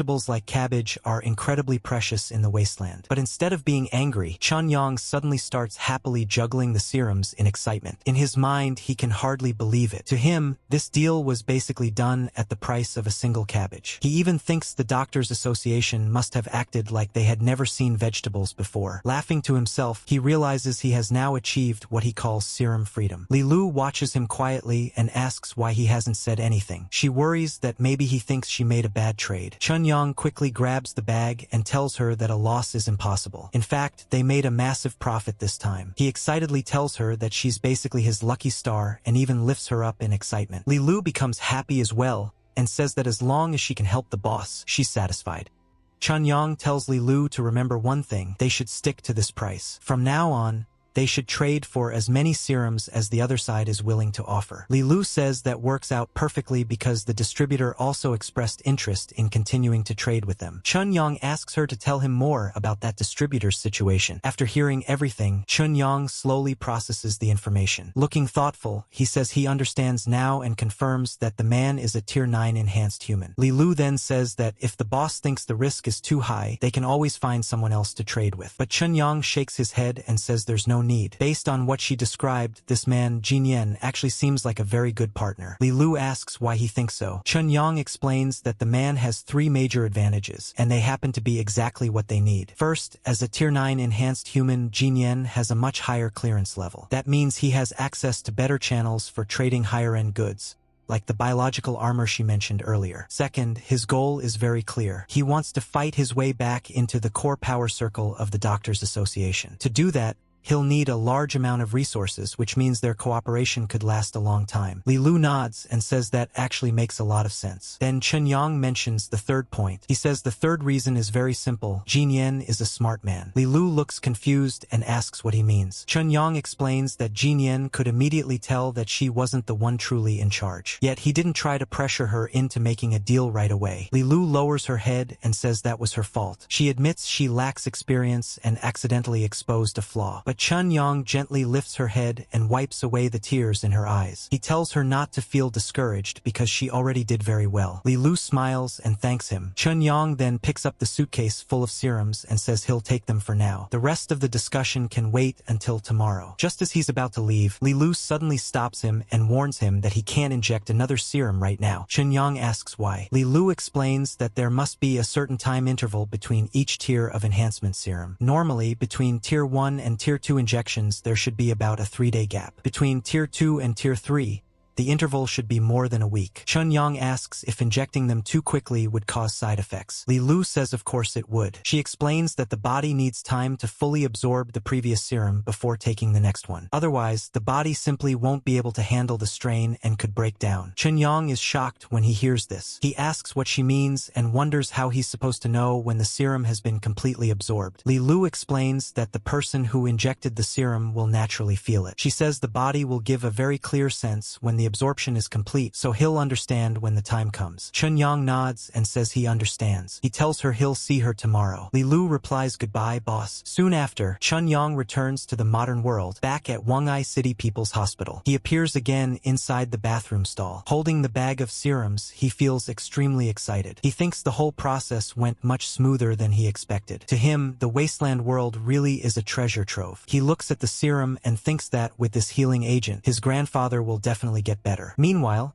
in another part of the hospital, a doctor is speaking with Chun-Yang's father. The doctor says she is giving this advice based on the actual medical situation and asks Mr. Chun to consider it carefully. Chun-Yang's father quietly says he will think about it. Just as the doctor finishes speaking and prepares to leave, Chun-Yang walks in and notices her. He wonders if she is his grandfather's attending physician. Chun-Yang immediately turns to his father and asks what the doctor just said. His father sighs and explains that the doctor suggested transferring his grandfather to hospice care. Chun-Yang is confused and asks what hospice care means. His father explains that it means processing the discharge paperwork and sending his grandfather home with medication to make his final days a little more comfortable. Hearing this, Chun-Yang is horrified. He says that basically means telling his grandfather to go home and wait to die. Father explains that the cancer has already spread throughout his body. Even the most expensive treatments would only buy him another 2 months at best. Dr. Han already knows they're just an ordinary family and can't possibly afford those costs, which is why she suggested they start the discharge process. Hearing that, Chun-Yang quietly says he understands. A moment later, his father tells him they should go see his grandfather first before handling the paperwork. Chun-Yang agrees and follows him inside. When they enter the ward, his grandfather is still lying there looking seriously ill. The old man weakly calls out Chun-Yang's name, and Chun-Yang immediately responds that he's here. Then Chun-Yang's father excuses himself, saying he'll go ask about the discharge paperwork and leave the grandfather grandfather and grandson alone for a while. Even as he walks away, there are tears in his eyes. And honestly, seeing your own father trying not to cry hits a little different. As soon as they're alone, Chun-Young thinks about how lucky he is that regular wards don't have surveillance cameras. Yeah, that thought alone tells you he's about to do something crazy. He immediately takes out the mysterious serum and tells his grandfather that he has a special medicine that can cure him. Then he asks if he's willing to try it. The old man is obviously nervous after seeing the syringe, but then he thinks about how his condition can't really get any worse anyway. In his mind, Chun-Young is simply trying to show his filial piety one last time, so he decides to trust him. And just like that, he allows Chun-Young to inject the serum. The moment the medicine enters his body, something starts happening. Meanwhile, Chun-Young can only stare and silently pray for it to work, because if this thing fails, he just injected his dying grandfather with a mystery potion from who knows where. A little while later, something unbelievable happens. Grandfather suddenly sits up. Chun-Young immediately rushes over and asks if he's okay and whether he feels uncomfortable anywhere. Instead, the old man practically jumps with excitement as he says that his body suddenly feels light. All the pain, weakness, and sickness seem to have disappeared. At that moment, Chun-Young finally lets out a sigh of relief. The serum worked. It actually worked. The guy basically watched a terminal cancer patient hit the reset button on his body. But even after recovering, grandfather immediately thinks of something else. He points out that such a miraculous medicine could bring Chun-Young enormous trouble. If a dying person can be pulled back from death's door like this, then once word spreads, every terminally ill patient in the country would probably come looking for him. And honestly, he's not wrong. Chun-Young reassures him not to worry. He says that as long as they insist it was simply a medical miracle, everything will be fine. Besides, nobody knows the serum exists except the two of them. Hearing that, grandfather finally relaxes. He gives Chun-Young a thumbs up and promises that he won't tell anyone. With that settled, Chun-Young tells him to get some rest while he goes to call a doctor for a checkup. And that's where things get interesting, because imagine being the doctor who just approved discharge papers for a dying cancer patient, only to find him looking healthier a few hours later. Meanwhile, outside the ward, Chun-Young finally starts thinking about the bigger picture. Even though the recovery serum successfully saved his grandfather, he realizes he still can't sell something like this in the real world. After all, he doesn't even understand the serum's principles or how it's produced. More importantly, he can't guarantee a stable supply. And if the secret of his transmigration ever gets exposed, things could get very messy very fast. As he's thinking about all this, he notices a faint glow coming from the ring on his hand. That immediately reminds him of something important. The ring is irreplaceable. He isn't. If someone discovers his secret, they'll come after him, not the ring sitting quietly on his finger. Because of that, he decides he needs to improve his ability to protect himself as soon as possible before some future crisis catches him unprepared. But before worrying about future enemies, he has another problem to deal with. He heads straight to the reception desk and urgently tells the nurse to quickly check on his grandfather, Chun Jianjun, in bed 43 because he can suddenly sit up. The nurse is obviously confused. She pulls up the medical records and starts reading them out loud. According to the file, Chun Jianjun is a 69-year-old male with terminal liver cancer. The cancer has already spread throughout his entire body, and he's completely lost the ability to function independently. After hearing that, Chun-Young insists that everything he's saying is true. The nurse isn't buying it at all. She basically suggests that maybe he's been caring for a sick family member for so long that he started hallucinating. Honestly, from her perspective, that's probably more believable than a terminal cancer patient randomly standing up. But Chun-Young doesn't waste time arguing. He practically drags the nurse toward the room and tells her she'll understand once she sees it herself. Then the two of them arrive at the ward, and what they see completely shatters the nurse's worldview. Grandfather is casually taking a walk around the room. A walk. This is the same man whose medical file basically described him as one step away from the grave. Seeing Chun-Young enter, grandfather casually asks what the doctor said. Meanwhile, the nurse is standing there looking like her brain just blue-screened. She blurts out a shocked reaction before immediately turning around and sprinting out of the room. She says she's gonna call Dr. Han over right now. The moment she leaves, Chun-Young finally lets out the words he's been wanting to say. It worked. And grandfather, equally excited, agrees that it really worked. A few moments later, hurried footsteps can be heard approaching the ward. Dr. Han rushes in and immediately asks where the patient is. And considering what she's about to see, her reaction might be even better than the nurse's. The moment Dr. Han arrives, she immediately begins examining the patient for herself. At this point, Chun-Yang's father is practically on edge. He asks how his dad's condition is looking. After checking him over, Dr. Han admits that, based on what she's seeing, old Master Chan is in extremely good condition. In fact, he's doing so well that even she finds it hard to believe. Hearing that, Chun-Yang quickly asks if that means his grandfather has completely recovered. But Dr. Han isn't ready to jump to conclusions yet. She explains that they'll need to perform a much more comprehensive examination first and hopes the family will cooperate. Grandfather immediately agrees, saying he'll listen to Chun Yang's arrangements. With that settled, Dr. Han tells them to follow her. Then she casually drops another piece of good news. The hospital will cover all the examination fees. The moment Chun Yang's father hears that, he practically lights up and repeatedly thanks Dr. Han. Not gonna lie, after hearing the words free examination, that man probably became even happier than when he heard about the follow-up tests. A while later, the results finally come back. Everyone gathers around as Dr. Han studies the scans on her computer. Chun Yang's father nervously asks about the results. And then comes the bombshell. According to the CT scans, all of the tumors are gone. Every single one. Even the cancer cells that had spread throughout the body have completely disappeared. Just like that, the family is stunned. Meanwhile, grandfather is feeling better than ever. He proudly declares that he feels like he's suddenly become 20 years younger. The old man is so excited he's practically ready to run a marathon. Chun Yang immediately wishes his grandfather would calm down a little. His father also tells him not to get carried away since he only just recovered and should still be weak. But Dr. Han quickly stops them. She shows them the examination reports and explains that there is actually nothing to worry about. Not only has the cancer disappeared, but all of the old man's age-related illnesses have vanished as well. According to the reports, he is now in exceptionally good health. At this point, even Dr. Han sounds shocked by what she's reading. Because let's be honest, she probably went from expecting a hospice patient to looking at the health report of someone preparing for retirement vacations. Hearing this, Chun Yang's father immediately asks the most important question. Can his dad finally be discharged? Dr. Han confirms that he can, but there is one condition. The moment she says, but everyone gets nervous again, she explains that this kind of recovery is unbelievably rare, so she intends to continue monitoring the situation. She'll regularly contact them and follow up on old Master Chen's condition. The father immediately agrees and promises that the family will fully cooperate. Grandfather is also in a fantastic mood. He even warmly invites Dr. Han to visit their house whenever she has free time. Dr. Han then schedules a follow-up examination 1 week later. If everything remains normal, the family can completely relax. Everyone agrees. Meanwhile, grandfather is still enthusiastically reminding Dr. Han not to forget to visit their house. At this point, Chun Yang is practically begging his grandfather to stop talking before he accidentally says something embarrassing. Unfortunately, the old man is just getting started. As the family leaves the hospital, grandfather suddenly looks at Dr. Han and asks Chun Yang whether she would make a good granddaughter-in-law. And just like that, the man who survived terminal cancer immediately starts focusing on his grandson's marriage. Some things really never change. Chun Yang instantly shuts the idea down and asks what kind of nonsense he's talking about. But judging by the look on grandfather's face, he's absolutely serious. And somehow, I have a feeling this won't be the last time he brings it up. As Chun Yang and his family leave the hospital, Dr. Han can't stop thinking about what just happened. The more she thinks about it, the stranger it becomes. In her mind, Chun Yang is definitely hiding some kind of secret. After returning to her office, she starts comparing cases. Chun Jianjun's condition was actually worse than old Master Chu's had been, yet somehow he completely recovered. The more she analyzes the situation, the more suspicious it looks, and that's when her thoughts drift toward a certain person. Meanwhile, over at the Chu family estate, several people are busy moving around when a young woman receives a phone call. She's in the middle of rushing to a company meeting and casually tells the caller that she doesn't really have time to chat right now. On the other end of the line, Dr. Han immediately drops a bombshell. She tells her that a patient with terminal liver cancer completely recovered today without any warning signs beforehand. That instantly gets her attention. She stops and asks if Dr. Han means a complete recovery. Dr. Han confirms it. Not only are the patient's examination results completely normal, but every trace of cancer cells has vanished from his body. The moment she hears that, her expression changes. Immediately, she tells her assistant to postpone the company meeting. The assistant is obviously surprised, but when the president gives an order, nobody argues. At this point, the meeting is no longer important. A terminal cancer patient coming back from the brink of death? Now that's important. She quickly asks what medicine the patient used and what treatment he received. But Dr. Han gives an answer she wasn't expecting. According to everything she can verify, the recovery had absolutely nothing to do with any treatment plan. Now her curiosity goes through the roof. She asks Dr. Han to send over the patient's complete information and treatment records. Dr. Han agrees, but warns her not to get her hopes up. She doesn't think the records will reveal much. Naturally, that only makes the situation even more suspicious. The Chu family president asks why she thinks that, and Dr. Han reveals the detail that has been bothering her this entire time. She explains that she had already issued a critical condition notice for the patient. The man was basically at death's door. Yet, on the very day his grandson came to visit him, he suddenly recovered without any explanation. When you put it like that, the timing is way too convenient. Dr. Han then tells her that if she really wants answers, investigating the grandson directly would probably be much faster. The Chu family president immediately focuses on that detail. The patient's grandson? Dr. Han confirms it. She tells her that the young man's name is Chun Yong and suggests investigating him privately. The moment she hears the name, she repeats it to herself. Chun Yong. Then she calmly says she's memorized it. And just like that, Chun Yong has no idea that one miraculous hospital visit has already attracted the attention of another powerful figure. Because when rich and influential people start investigating you, things usually get complicated very quickly. Before sunrise, Chun Yong is already preparing to head out again. His father notices and asks where he's going so early when he hasn't even eaten breakfast yet. Chun Yong quickly comes up with an excuse, saying he's in a hurry to meet an old classmate. His father reminds him not to stay out too long because the family is holding a banquet tonight to celebrate grandfather being discharged from the hospital. Chun Yong tells him not to worry and says he'll be back in time. After leaving the house,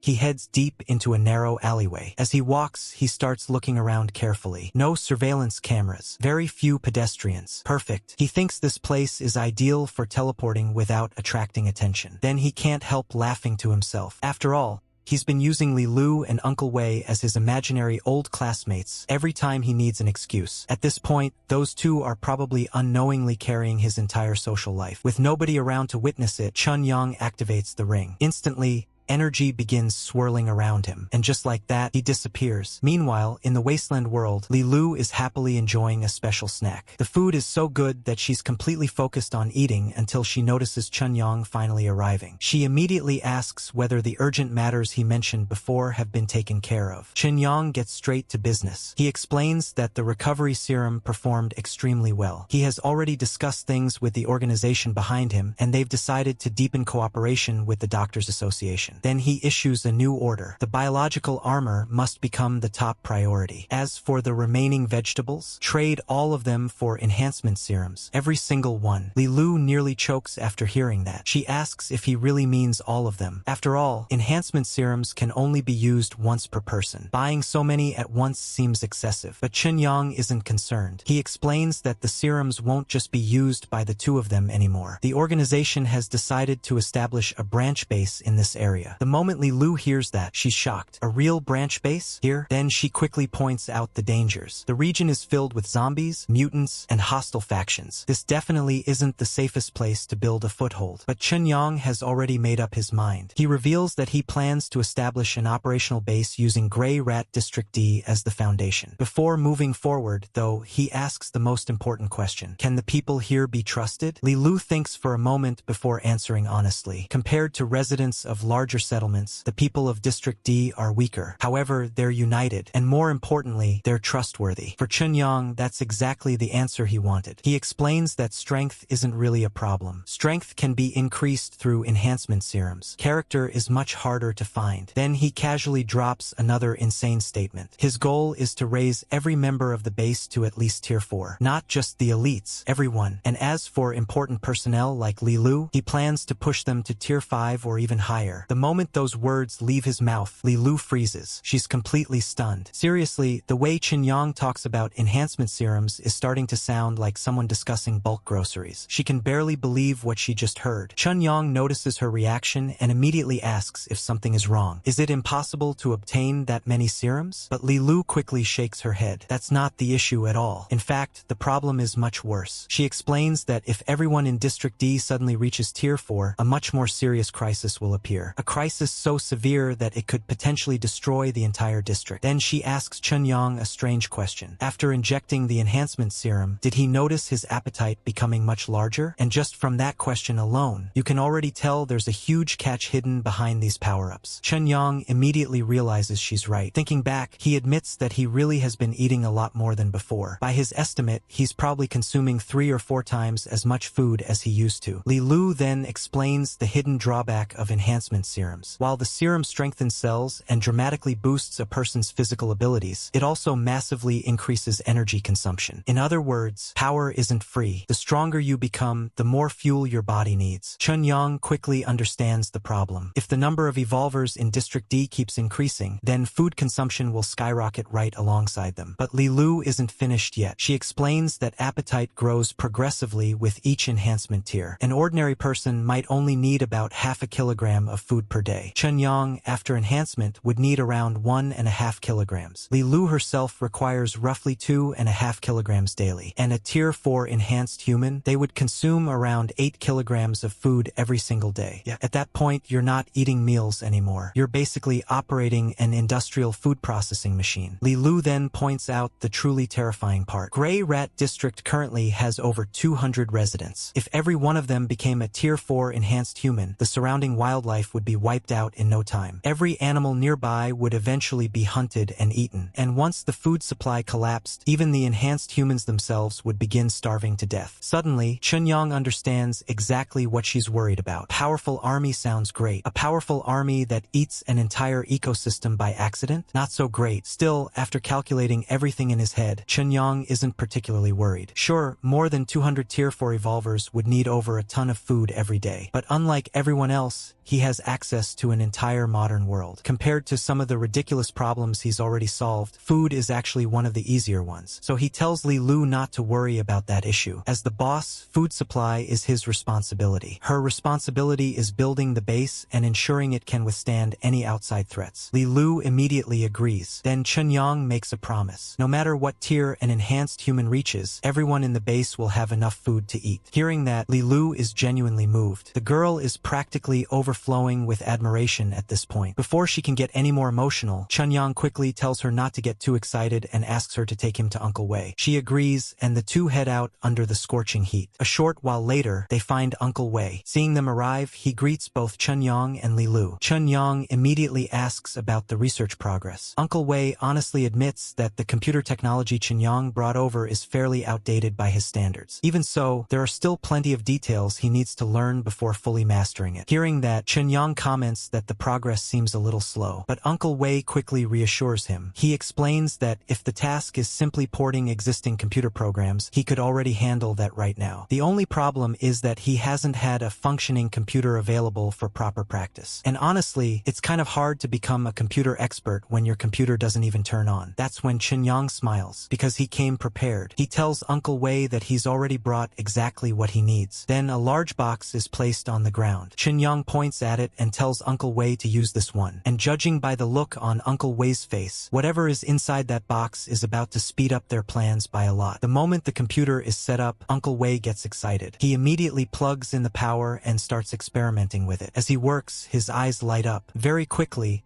he begins understanding how the system functions and how everything is implemented. After a while, he confidently tells Chun-Yang that there won't be any problems. As long as the hardware can support it, he can build whatever Chun-Yang wants. Hearing that, Chun-Yang finally reveals his real objective. He tells Uncle Wei that he needs an online game. Not just any game, either. It has to run on mobile phones from 200 years ago. Then he hands over a phone that already has a game installed for reference. Chun-Yang tells him to use it as a template, but there's one important requirement. The game he develops has to be even better and more addictive than the one on the phone. Uncle Wei agrees and starts studying it immediately. A few moments later, sounds begin echoing from the device. First blood, double kill, triple kill, quadra kill, pentakill, and before long, Uncle Wei's expression becomes increasingly strange. The more he plays, the more confused he gets. Finally, he looks up and asks a question that absolutely destroys every gamer within a 10-kilometer radius. He wonders if this thing is even worthy of being called a game. According to him, even some of the worst entertainment products from before the Great Cataclysm were countless times better than this. Talk about emotional damage. Imagine spending years arguing online about which MOBA is superior, only for a guy from the future to casually label the whole genre primitive. Uncle Wei then suggests something even crazier. If Chun-Yang allows him to use game concepts from before the Great Cataclysm as references, development could be completed much faster. Chun-Yang immediately agrees. He points out that this isn't copying. meaning. It's referencing. Completely different thing. Definitely. Totally. 100%. Then he tells Uncle Wei to just focus on finishing the project. As an added incentive, he promises an extra reward once the game is completed. Naturally, that makes Uncle Wei even more motivated. Chunyang then asks the question he cares about most. How long will development take? After making a rough estimate, Uncle Wei gives his answer. 7 days. At most 7 days. And he'll have the entire thing finished. Just like that, Chunyang's plan to bring future-level gaming knowledge into the modern world officially begins. And considering this guy is using technology that's 2 centuries ahead, something tells me the mobile gaming industry is about to get hit by a truck and won't even see it coming. Chunyang is completely caught off guard. 7 days? For a moment, he honestly doesn't know how to react. Back in his world, major AAA games often take years to develop. Even those simple mobile games that seem like they were made over a weekend usually require months of work. Yet this guy is casually talking about building an online game in a single week. At that moment, Chunyang once again feels the massive technological gap between the two worlds. Meanwhile,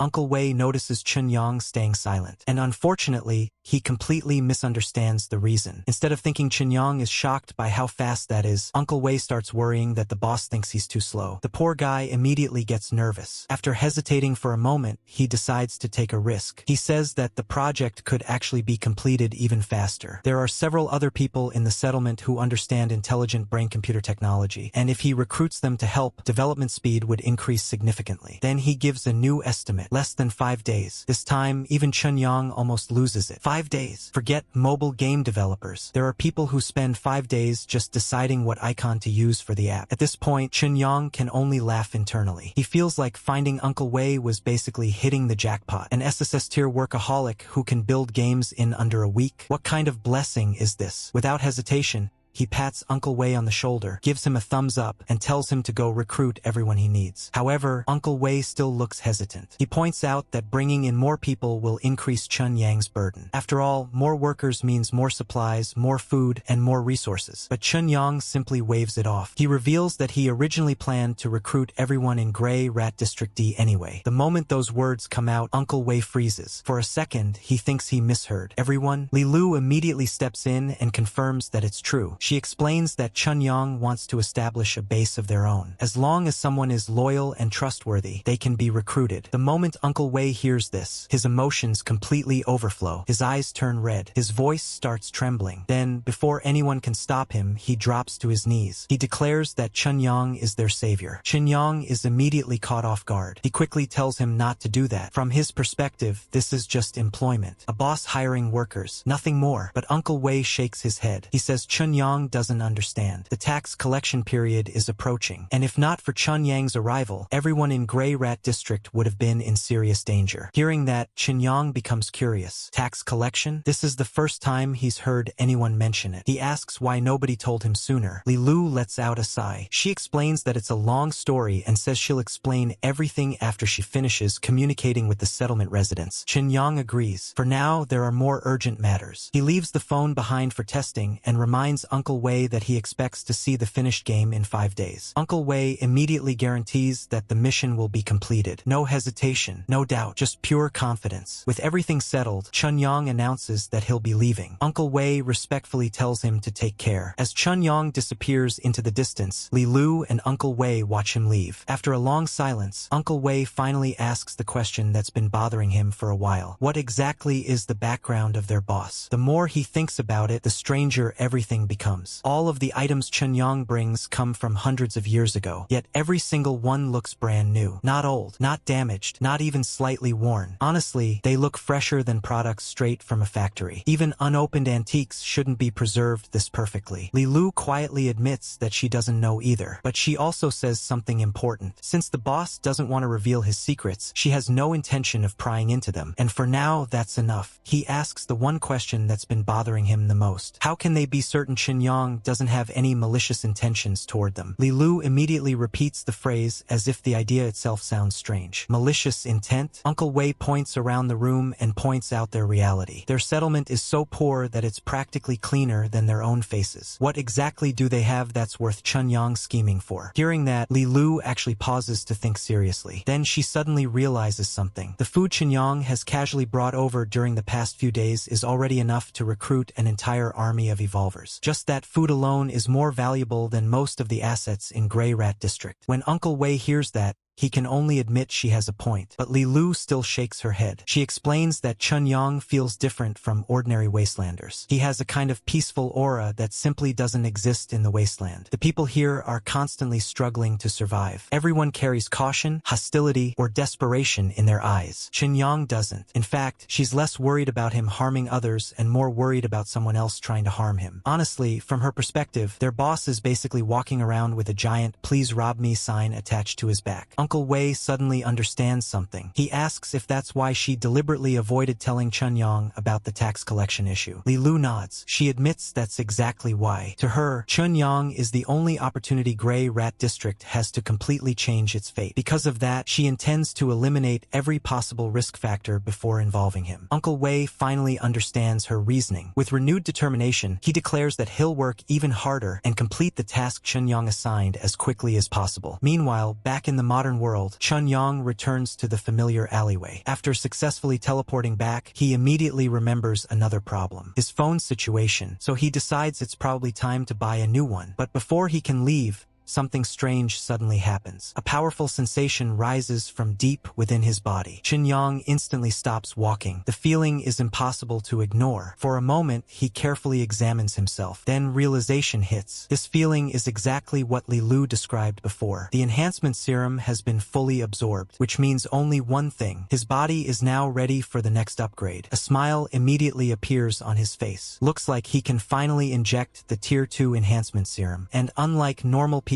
who would probably spend some time preparing for a mysterious superhuman mutation, Chun Yang doesn't hesitate at all. The guy treats world-changing serums the same way most people treat vitamin supplements. The moment he confirms his body's condition, he immediately decides to inject the Tier 2 serum, and considering how much stronger the first serum made him, there's no telling what kind of changes are about to happen next. Just as Chun Yang is preparing for his next upgrade, he suddenly remembers another urgent problem. His phone is dead, so he heads straight to a phone store to buy a replacement. The saleswoman immediately starts introducing the latest flagship model, proudly explaining all its features. But before she can even finish the first sentence, Chun Yang cuts her off. No introduction needed. He'll take it. The saleswoman is stunned. Honestly, every salesperson dreams of meeting customers like this. No questions, no bargaining, no spending 40 minutes comparing specifications on the internet. Just buy and leave. A few moments later, after activating the new phone, Chun Yang finally checks it and instantly regrets everything. 8 missed calls, all from LV Churin. The moment he sees them, he nearly smacks himself. He suddenly realizes he completely forgot about her. Meanwhile, over at LV Churin's house, she's already staring at her phone while getting ready. The second the call connects, she immediately asks where he disappeared to and why he ignored so many calls. Chun Yang quickly explains that his phone broke and that he only just bought a new one. Thankfully, the excuse is actually true this time. After hearing the explanation, Churin finally calms down. She tells him to wait for her because she's coming to pick him up personally. Then she turns to her father and asks for the car keys. She says she needs to go pick up a classmate. Her father immediately becomes suspicious. Very suspicious. Seeing his daughter put on makeup and personally drive out to meet a boy, his father can't help reminding her to be careful. You can practically see the protective father instincts activating. Churin immediately rolls her eyes and explains that Chun Yang is coming to inspect the factory. Her father hears that and becomes even more confused. A male classmate inspecting the factory? In his mind, he's already imagining his precious daughter slowly being stolen away. The poor man is internally mourning before anything has even happened. Still, he tells her to hurry up and bring Chun Yang directly to the factory. Meanwhile, Chun Yang agrees and heads over. About half an hour later, a car speeds toward LV's food factory. Inside the passenger seat, Chun Yang is experiencing something between transportation and a life-threatening event. By the time they arrive, he looks visibly shaken. Churin notices immediately and asks whether her driving is really that scary. Chun Yang instantly denies it. Of course, his expression says the exact opposite. The guy looked like he just survived a boss battle. After arriving at the factory, Chun Yang finally meets Churin's father in person. The older man warmly welcomes him and thanks him for making the trip despite the factory being located in such a remote area. Chun Yang immediately acts respectfully. He points out that he and Churin have been classmates since middle school and says that uncle can simply treat him as a junior. But Churin's father refuses. Business Business is business. Since they're discussing cooperation, he insists on treating Chen-Yang as a business partner. Then he asks whether Charon already explained the factory situation during the drive over. Chen-Yang confirms that she told him a little. However, instead of wasting time, he immediately asks the most important question. How many orders does the factory need each month to operate in a healthy and sustainable manner? Hearing that, Charon's father starts calculating. Between employee salaries, factory rent, utilities, and raw material costs, maintaining basic operations requires nearly 300,000 yuan every month. Chen-Yang listens carefully. Then he calmly asks another question. If he provides demand worth 400,000 yuan every month, would the factory not only survive but also turn a profit? The moment those words come out, the atmosphere changes. Charon's father is visibly shocked. Meanwhile, Charon looks delighted because unlike her father, she already knows Chen-Yang isn't asking hypothetical questions. He's serious. After recovering from the surprise, her father quickly confirms that Chen-Yang is absolutely correct. With that level of monthly demand, the factory would not only stay open but finally become profitable again. And just like that, Chen-Yang is about to become far more important to this struggling factory than anyone expected. Just when the discussion seems to be wrapping up, Charon's father suddenly pulls his daughter aside. He tells Chen-Yang to wait a moment because he needs to talk to Charon privately. Chen-Yang casually agrees. The second they're out of earshot, the father lowers his voice and shares what's really on his mind. According to him, Chen-Yang doesn't look like he's here to do business at all. He looks like he's here to do poverty alleviation. Honestly, the man isn't completely wrong. Who casually shows up and offers enough monthly orders to save a struggling factory? That's not normal business behavior. That's main character behavior. Then the father asks a question that instantly makes Charon's face heat up. He wonders whether his daughter secretly used her charm to help her old man secure this deal. The moment those words leave his mouth, Charon immediately pushes him away and tells him to stop talking nonsense. Absolutely not. Seeing her reaction, the father quickly retreats. Message received. No further questions. A short while later, he returns to Chen-Yang and gets back to business. He asks whether the order has any additional requirements. Chen-Yang says there is only one. The packaging must remain as simple as possible. No trademarks, no production dates, no ingredient lists, nothing. The father is immediately surprised. Technically, products like that wouldn't comply with regulations. But Chen-Yang quickly reassures him. The food isn't intended for sale on the market. He has his own uses for it. As long as the factory can continuously produce enough food each month, the specific type of food doesn't matter. Then he casually drops another huge piece of information. The 400,000 yuan monthly demand isn't even the final target. That's only the minimum. In the future, the order volume will increase, not decrease. The moment he hears that, Charon's father is stunned. At this point, he's starting to wonder whether Chen-Yang secretly owns some giant corporation. He asks one final time if he's serious. Chen-Yang calmly confirms that he is. In fact, he's willing to sign the contract immediately. Not tomorrow, not next week, right now. Before long, the three of them are sitting inside the office. Charon's father prepares the contract and places it on the desk. He tells Chen-Yang to review it carefully and mention anything that needs to be modified. But Chen-Yang barely even looks at it. He says he trusts how uncle handles business. Then he directly signs the agreement. Just like that, no endless negotiations, no 20-page arguments, no pretending to leave the room for leverage. The man signs faster than most people accept app terms and conditions. And then he does something that shocks Charon's father even more. He transfers the payment immediately. When the notification arrives, the father checks the amount and freezes. Because this isn't a deposit, it's the full payment, the entire amount, upfront. The father looks up in disbelief and asks why he paid everything in advance. Chen-Yang simply smiles. Then he stands up and shakes the older man's hand once more. He explains that he trusts Charon, and he trusts uncle even more. That single sentence immediately earns a great deal of goodwill. After all, trust is one thing. Trust backed by actual money is another level entirely. The father nods respectfully. At this point, he's no longer treating Chen-Yang like an ordinary classmate of his daughter. He's treating him like a serious business partner. With genuine appreciation, he tells Chen-Yang that it has been a pleasure doing business with him. Back in Grey Rat District D, almost every survivor in the settlement has gathered together. People are standing shoulder to shoulder, whispering among themselves, trying to figure out what exactly is going on. Li Lu looks around at the crowd and tells Chen-Yang that everyone from Grey Rat District D is here. As Chen-Yang walks toward the stage, the crowd keeps discussing him. Some people are skeptical. One guy looks at Chen-Yang's relatively ordinary appearance and wonders whether this young man is really reliable. A woman nearby shrugs and says it doesn't really matter who shows up. They're already dirt poor with nothing left to lose anyway. Honestly, when your situation is bad enough, taking a gamble starts looking like a reasonable life strategy. Chun-Yang clears his throat and gets everyone's attention. Then he introduces himself. He explains that his name is Chun-Yang and that he plans to establish his own base in Grey Rat District D. From now on, he'll be their boss. The moment he finishes speaking, silence. Complete silence. Not a single cheer. Not even a reaction. Chun-Yang is immediately confused. In his mind, he's wondering why nobody seems excited. Then he realizes something important. These people don't care about titles. They care about survival. So he immediately gets to the point. He announces that anyone who joins him will receive food support. Not only that, but he guarantees that nobody under him will ever go hungry again. The effect is instant. It works better than any motivational speech ever could. People's eyes immediately light up. A woman excitedly asks whether he's serious. Others start looking at each other in disbelief. Several survivors ask if becoming his subordinate really means they won't have to worry about food anymore. Chun-Yang confidently confirms it. Absolutely true. The crowd explodes. A moment ago, everyone looked exhausted and hopeless. Now they suddenly look like they just won the lottery. One woman practically jumps with excitement and starts cheering for Boss Chun. At that point, the entire atmosphere changes. And honestly, that's the power of food in a wasteland. Forget fancy speeches. Promise people they can eat tomorrow, and you've already won half the battle. Seeing everyone's excitement, Chun-Yang finally feels satisfied. Now that's the reaction he was expecting. But he isn't finished. He tells everyone that all they need to do is follow his plans and work together to build Grey Rat District D into a proper base. Then he starts painting a picture of the future. The rusty barbed wire defenses surrounding the settlement will eventually become solid concrete walls. The broken down shacks everyone currently lives in will be replaced with clean, comfortable homes. Most importantly, he promises that they will live like actual human beings instead of scavenging like gray rats. The crowd listens in stunned silence. For many of them, the future he's describing sounds almost impossible. Some people can't help asking whether those goals can really be achieved. Seeing their hesitation, Chun-Yang immediately takes another step. He tells everyone that he understands their concerns. That's why anyone willing to join can receive 1 week's worth of food in advance. The moment those words come out, the crowd completely loses control. A week of food, up front, no waiting, no conditions. No wonder people are losing their minds. Li Lu is the first to start cheering. She loudly celebrates Boss Chen, and before long the entire crowd joins in. Soon, chants begin spreading through the settlement. Long live Boss Chen! Long live Boss Chen! The sound echoes throughout Grey Rat District. After letting the excitement settle down, Chun-Yang tells everyone he's finished speaking. Anyone willing to join can now come register. The second he says that, chaos erupts. People immediately start rushing forward. One young guy desperately tries squeezing through the crowd, shouting that he wants to sign up first. Meanwhile, a woman instantly tells him to stop pushing and reminds him that ladies should go first. Even in the apocalypse, some arguments never change. As registration begins, Li Lu starts introducing the applicants one by one. The first person she points out is Li Hua, 17 years old, and unlike most survivors, he actually knows a bit about intelligent brain technology, which immediately catches Chun-Yang's attention. Because if he's recruiting talent for his future base, then this kid might be far more valuable than he looks at first glance. Chun-Yang immediately assigns him a position under Uncle Wei as an assistant. Then Chun-Yang offers him a salary of 25 jin of food and 6 jin of raw meat every month and asks whether that's acceptable. Li Hua doesn't even need time to think. He immediately agrees. Honestly, the kid looks afraid Chun-Yang might change his mind if he hesitates for too long. Chun-Yang tells him to hold on to his contract and moves on to the next applicant. Soon, a large and muscular young man steps forward. The guy admits he doesn't have any technical skills, but says he's got plenty of strength. Li Lu introduces him as Jiang Qi, 24 years old and already a Tier 1 enhanced human. The moment Chun-Yang sees the man's physique, he can't help being impressed. The guy is built like a truck. After looking him up and down, Chun-Yang jokes that he has an excellent foundation and is basically a natural-born holy body for construction work. Poor Jiang Qi probably expected a combat position and somehow got recruited into civil engineering. Chun-Yang then offers him 40 jin of food and 20 jin of raw meat every month. Jiang Qi's eyes practically light up. He immediately says that's more than enough. And just like that, another person joins the team. One after another, survivors continue stepping forward. Some have useful skills, some have strength, some simply have the willingness to work. But no matter who comes forward, Chun-Yang gives each person a position and a source of stability. For perhaps the first time in a very long time, the people of Grey Rat District can actually see a future ahead of them. By the time recruitment finally ends, everyone leaves with smiles on their faces. Even Chun-Yang is feeling satisfied. Li Lu finishes counting the records and reports that every single survivor in Grey Rat District D has signed up. Every one of them. Chun-Yang lets lets out a relieved breath. Finally, the hiring process is done. But now that business is finished, it's time to discuss something much more serious. Chen turns toward Li Lu and reminds her that she still hasn't explained the tax collection situation. This time,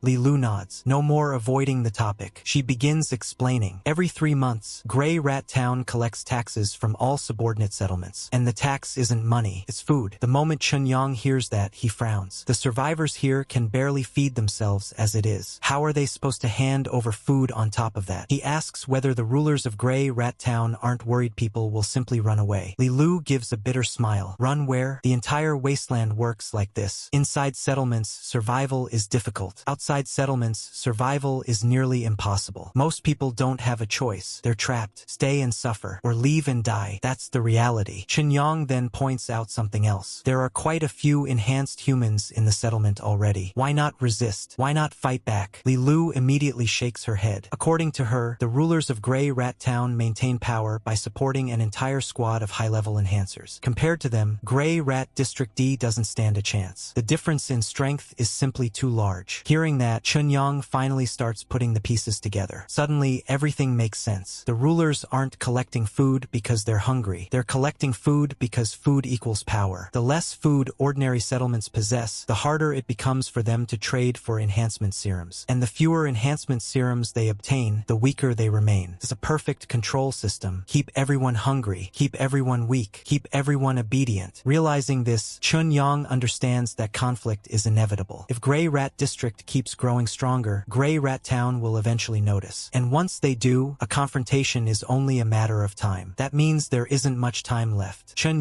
immediately reaches a conclusion. They need enhancement serums. A lot of enhancement serums. And they need them fast. Li Lu understands what he's implying and immediately agrees. Chen then states their next objective. Before the next tax collection arrives, they must build enough strength to surpass the rulers of Grey Rat Town. Because when that day comes, they won't just be paying taxes. They'll be deciding who really controls Grey Rat District. And that's a completely different battle. As soon as the plane lands at Daijing Airport, Chen heads out while wondering how things are going on Danden's side at the company. Before he can look around much, Danden is already waving at him and calling him over. When they meet up, Chen asks why she came to pick him up personally. Danden immediately fires back, saying that he's the big boss now while she's just a miserable wage slave. Then she points out that if she hadn't come to get him, he probably wouldn't even know where the company is. Chen can only admit that she has a point. A little while later, they arrive at the company building. After taking a look at it, Chen says the place looks pretty impressive. Danden immediately takes credit, telling him that she personally picked it out herself. You can practically hear the pride in her voice. As they head inside, Danden starts giving him a tour. She explains that the regular employee offices are located on both sides, while Chen Yang's office is at the very end. Then she opens the door and asks what he thinks. Chen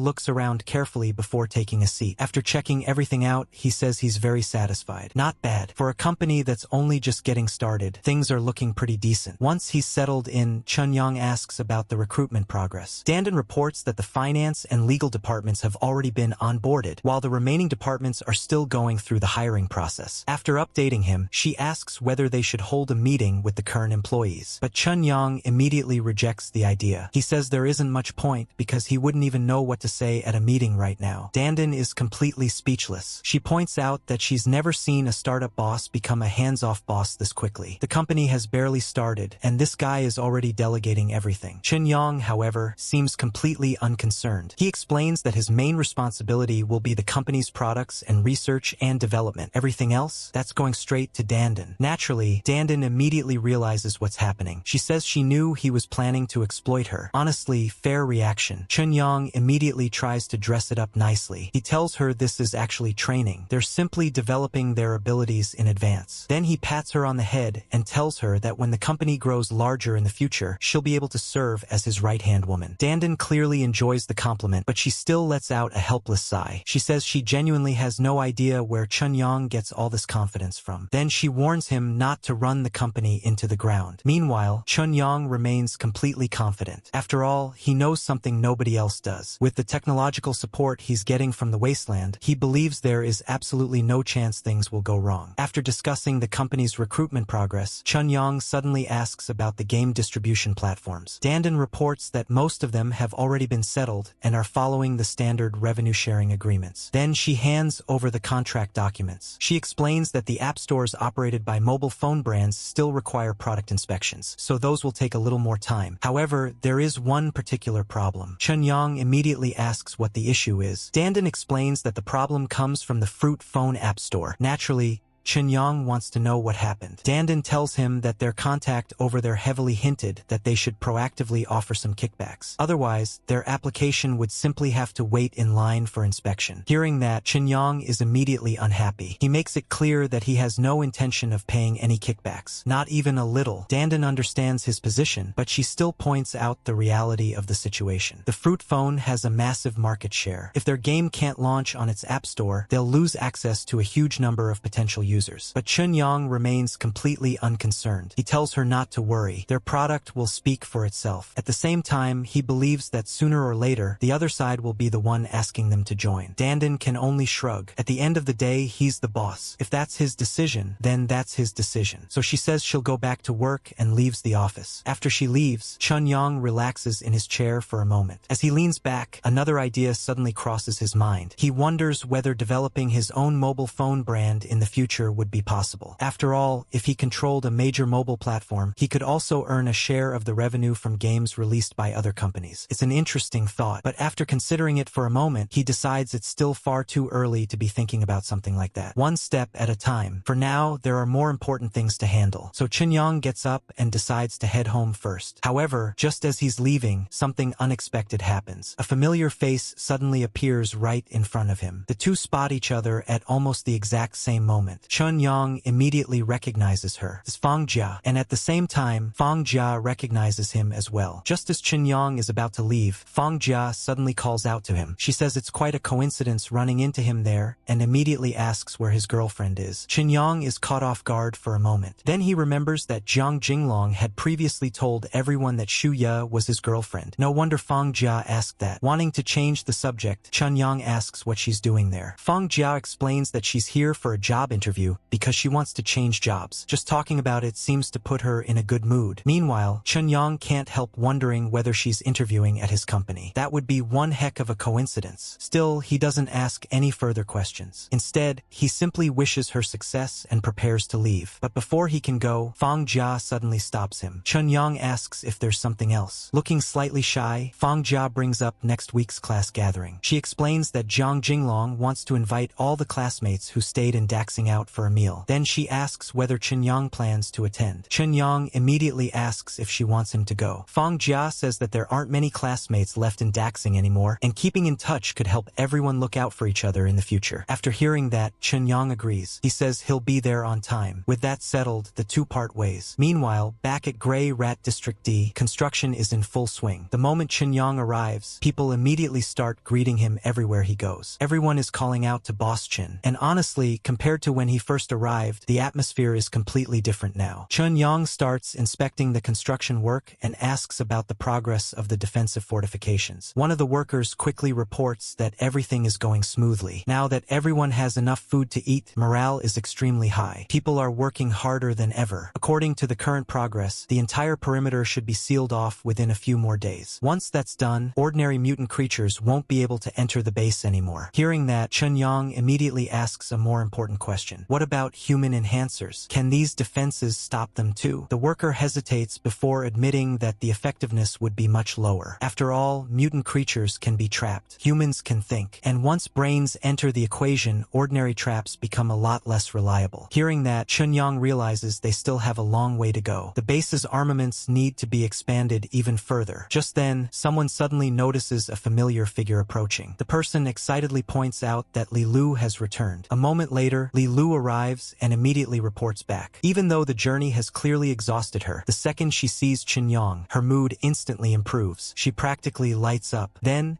Without hesitation, she jumps straight into his arms. Chun-Yang catches her and welcomes her back, thanking her for her hard work. After that, Li Lu opens her bag and gets straight to business. She reveals that all of the enhancement serums Chun-Yang requested have been successfully obtained. Then she shows him the serums. With this batch, everyone in Grey Rat District will be able to reach Tier 4 enhancement. The moment Chun-Yang sees the amount she brought back, he immediately asks whether the Doctors Association had any objections. After all, this wasn't exactly a small transaction. But Li Lu simply shakes her head. Why would they object? According to her, the trade helped the Doctors Association complete more than a year's worth of trading demand in a single deal. Far from being unhappy, they were absolutely thrilled about it. Chun-Yang immediately tells Li Lu to arrange the injections for everyone right away. Li Lu hesitates for a moment. Even now, she's still worried about the food issue. She reminds him that once everyone receives the serum injections, the settlement's food consumption will at least double compared to its current level. She wants to know if that's really okay. But Chun-Yang remains completely calm. He pats her and tells her not to worry. Not only is there enough food, but there will be more and more varieties and flavors in the future. The moment Li Lu hears the words, more varieties and flavors, her attention instantly shifts. Her eyes practically light up. She immediately says she wants to try them as soon as possible. Honestly,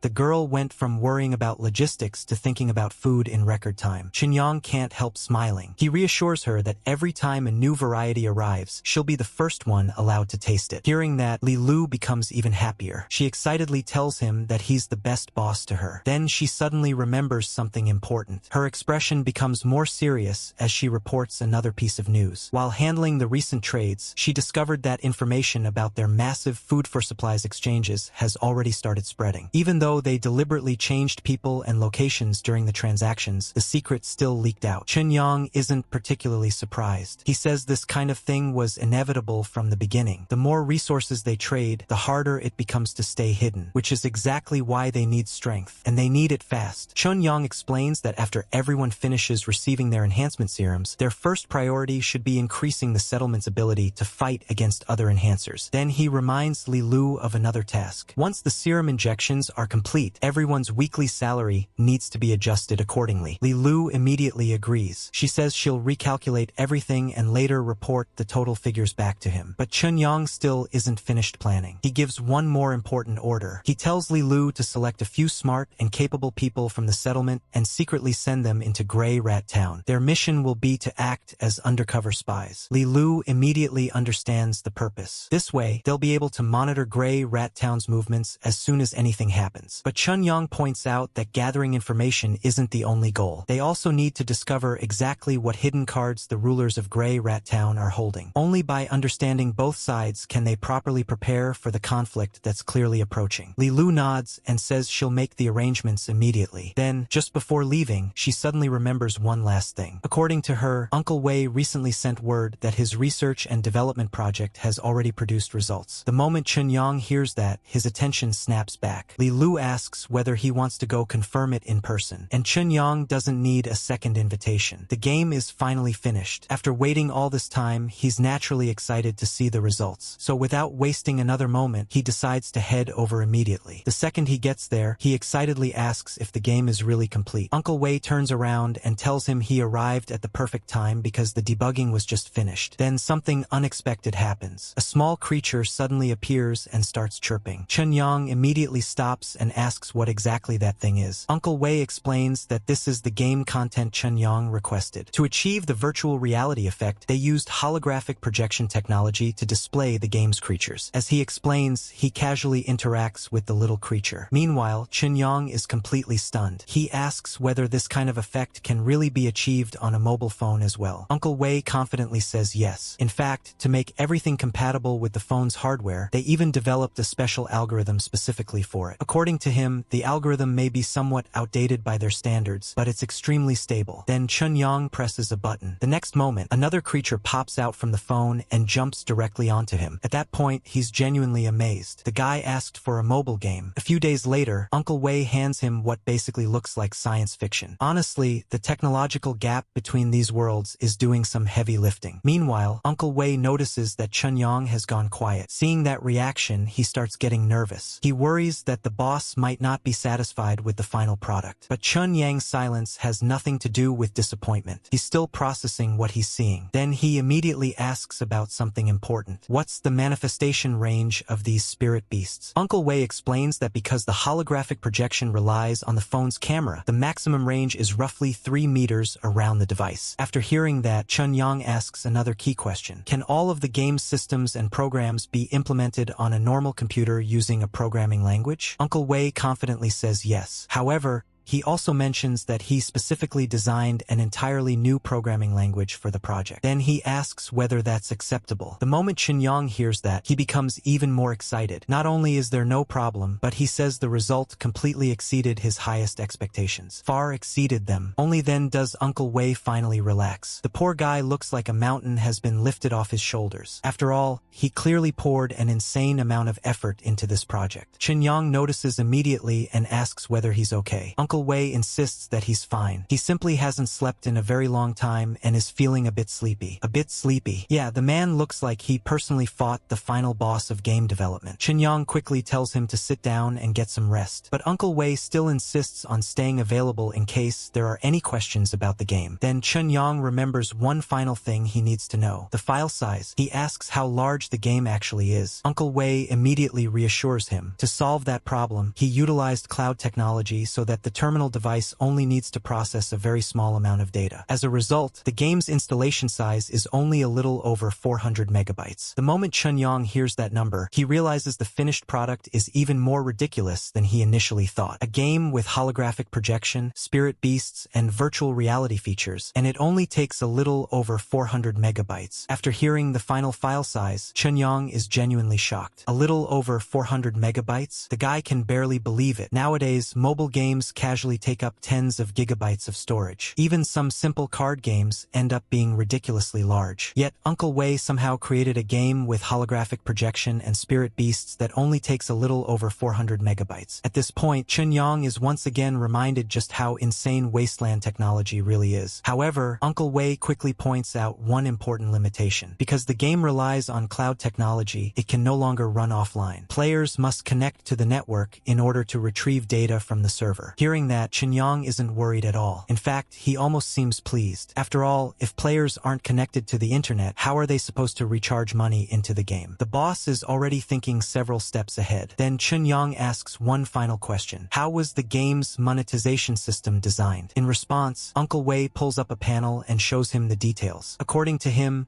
many of the systems were referenced from existing games. Before the Great Cataclysm, game companies had already developed mature methods for encouraging player spending. As Chun Yang looks through the interface, he sees all the familiar features. VIP systems, gacha mechanics, illustrated handbooks, character progression systems, the classics. At that moment, Chun Yang comes to a realization. Technology may have advanced by hundreds of years, but when it comes to convincing players to spend money, apparently nothing has changed. Some traditions are simply eternal. After showing everything, Uncle Wei asks whether there are any other questions. Chun Yang says there aren't. Then he asks the thing he cares about most. When can he get the source code files? Uncle Wei explains that one final round of balance adjustments is still needed. If everything goes smoothly, the finished product can be delivered tomorrow morning. Hearing that, Chun Yang nods. Then he suddenly changes the topic. Pointing at the phone in his hand, he asks Uncle Wei what he thinks of it. Uncle Wei takes a quick look. Then he delivers a brutally honest evaluation. According to him, it's a well-maintained piece of garbage. An old antique. The answer hits Chun Yang immediately. The guy just bought this phone not long ago, and now someone from 200 years in the future is calling it an antique. Honestly, that's got to sting a little. For a moment, Chun Yang doesn't even know how to react. Still, he quickly moves on and asks a more important question. Is it possible to design a brand new mobile phone using current hardware as a foundation? Unfortunately, this time Uncle Wei shakes his head. He explains that mobile phone design isn't his specialty. What he excels at is software development. Industrial design is an entirely different field, and when it comes to that area, he admits he knows basically nothing. Chun Yang immediately asks another question. Does he know where people with expertise in hardware and industrial design can be found? Uncle Wei thinks about it for a moment before giving an answer. Grey Rat Town has a much larger population than District D. If Chun Yang is looking for specialists, there should be people there who understand those fields. Hearing that, Chun Yang immediately gets the idea. At least now he has a direction to investigate. For the time being, though, the mobile phone project can wait. The game comes first, so he tells Uncle Wei to focus on optimizing the game and completing the final adjustments. Then he throws out another incentive. If the finished product turns out to be good enough, everyone involved will receive an extra bonus. The moment Uncle Wei hears that, his motivation shoots up again. He immediately assures Chunyang that they won't disappoint him. As evening approaches, Chunyang is busy teleporting around again. While moving from place to place, he thinks that managing hundreds of people at the same time really isn't easy. Just then, his phone suddenly rings. Looking at the screen, he notices it's an unknown number. Naturally, he's confused about who could be calling him. After answering, the caller introduces herself as Chu Xian and says she wants to meet him tonight to discuss a business deal. The moment Chunyang hears that, he's immediately suspicious. He wonders whether scam syndicates have become this sophisticated nowadays. Chu Xian seems to understand his doubts and tells him she'll prove that she isn't a scammer. But Chunyang clearly isn't interested in continuing the conversation. At this point, food is a much higher priority. So he hangs up and turns his attention back to dinner. Looking at the dishes in front of him, he can't help admiring his own cooking. The guy is genuinely impressed with himself. Then, just as he's about to eat, he hears someone come home. A woman walks in looking completely exhausted and lets out a long sigh. Seeing her arrive, Chunyang immediately tells her she came back at the perfect time because dinner is ready. Then he asks whether she went to another audition. She confirms that she did. However, Chunyang quickly notices that something is wrong. Based on her expression alone, it's obvious things didn't go well. After a moment of silence, she finally explains what happened. She had gone to audition for a new project from one of her favorite directors. According to her, it's a major production that's widely recognized within the industry and could even compete for this year's ratings champion. Hearing that, Chunyang is surprised. He asks whether a complete newcomer like her was actually able to audition for such a huge production. But instead of being excited, she suddenly starts crying. Then she reveals the real problem. She wasn't auditioning for the female lead. She wasn't even auditioning for an important supporting role. It was a background character with only 4 lines of dialogue. And despite that, she still didn't get selected. Chunyang immediately asks whether the director tried pulling any unspoken rule nonsense again, but she shakes her head. This time, the role simply went to someone with connections. After saying that, she becomes even more discouraged. She asks Chunyang whether she's simply not suited to be an actress. Chunyang is about to respond, but before he can say anything, her phone suddenly rings. She tells him to wait a moment while she answers it. After picking up the call, her expression changes almost immediately. At first, she listens quietly. Then she suddenly becomes excited and asks whether what she's hearing is actually true. Seeing that reaction, Chunyang immediately asks what's going on. A moment later, she turns and stares directly at him. The look is so intense that Chunyang immediately feels uncomfortable. So he asks why she's looking at him like that. Then she says something that completely catches him off guard. She tells him that she thinks she needs to get to know him all over again. Chunyang is completely confused and asks what she means by needing to get to know him all over again. She immediately reveals what just happened. The director from her audition called her, and according to him, she passed. Hearing that, Chunyang immediately congratulates her. But before he can relax, she steps even closer and drops an even bigger bombshell. The role she got isn't some minor background character anymore. It's the female lead, the #1 female role in the entire production. The same major production she was talking about earlier, the one expected to compete for this year's ratings champion. At this point, even Chunyang is getting nervous. Things are starting to feel a little strange. Still, he quickly suggests that this is good news and says they should have a big feast to celebrate. But she immediately tells him to wait. Then she points a finger at him and explains what the director told her. According to the director, the reason she was able to get the role was because of Chunyang. The moment Chunyang hears that, he's stunned. Because of him, he immediately points out that he doesn't know any directors at all. Then he starts thinking about something. Could it be that the woman who called him earlier wanting to discuss business helped arrange this? Before he can think about it any further, his phone suddenly starts ringing again. Seeing the incoming call, Chunyang excuses himself and says he'll answer it first. Then he picks up. On the other end of the line is Chu Xian, and the very first thing she asks is whether he's satisfied with her meeting gift. On the phone, Chu Xian immediately asks whether Mr. Chun now believes she isn't a scammer. After what just happened with the audition, Chunyang can't exactly argue with that. Still, he gets straight to the point. He asks why someone of Chu Xian's status would have business to discuss with a person like him. But Chu Xian doesn't explain anything. Instead, she tells him that she'll send him an address address later and asks him to come to the meeting alone. Then she hangs up. Just like that, Chunyong keeps calling out hello a few more times, but the line is already dead. Meanwhile, the girl immediately asks whether he was actually the one who put in a good word with the director. Chunyong quickly denies it. He tells her that he doesn't know anyone in the entertainment industry at all. Hearing that, she becomes even more concerned. She points out that whoever this woman is, she went to enormous lengths just to prove her influence and wealth. Not only did she interfere with the audition, but she even investigated people around Chunyong. To her, that means the business Chu Xian wants to discuss is probably far bigger than it appears on the surface. Chunyong admits that he has no idea what's going on either. Unfortunately, Chu Xian refuses to explain anything over the phone. Because of that, he says he can only go meet her and find out in person. The moment she hears that, she immediately objects. She tells him it's too dangerous. In fact, she's even willing to give up the lead role if it means he won't go. Hearing that, Chunyong is genuinely surprised. After all, this is the lead role in a major production. Yet she's willing to walk away from it. Then he gently taps her on the head and calls her silly. She immediately asks what he's doing. Chunyong then explains his reasoning. If Chu Xian is willing to go this far just to arrange a meeting, refusing won't actually solve anything. The other side will simply find another way to force contact. And if that happens, the situation could become even more dangerous. Because of that, he believes it's better to attend the meeting, figure out exactly what Chu Xian wants, and then make a decision afterward. After hearing his explanation,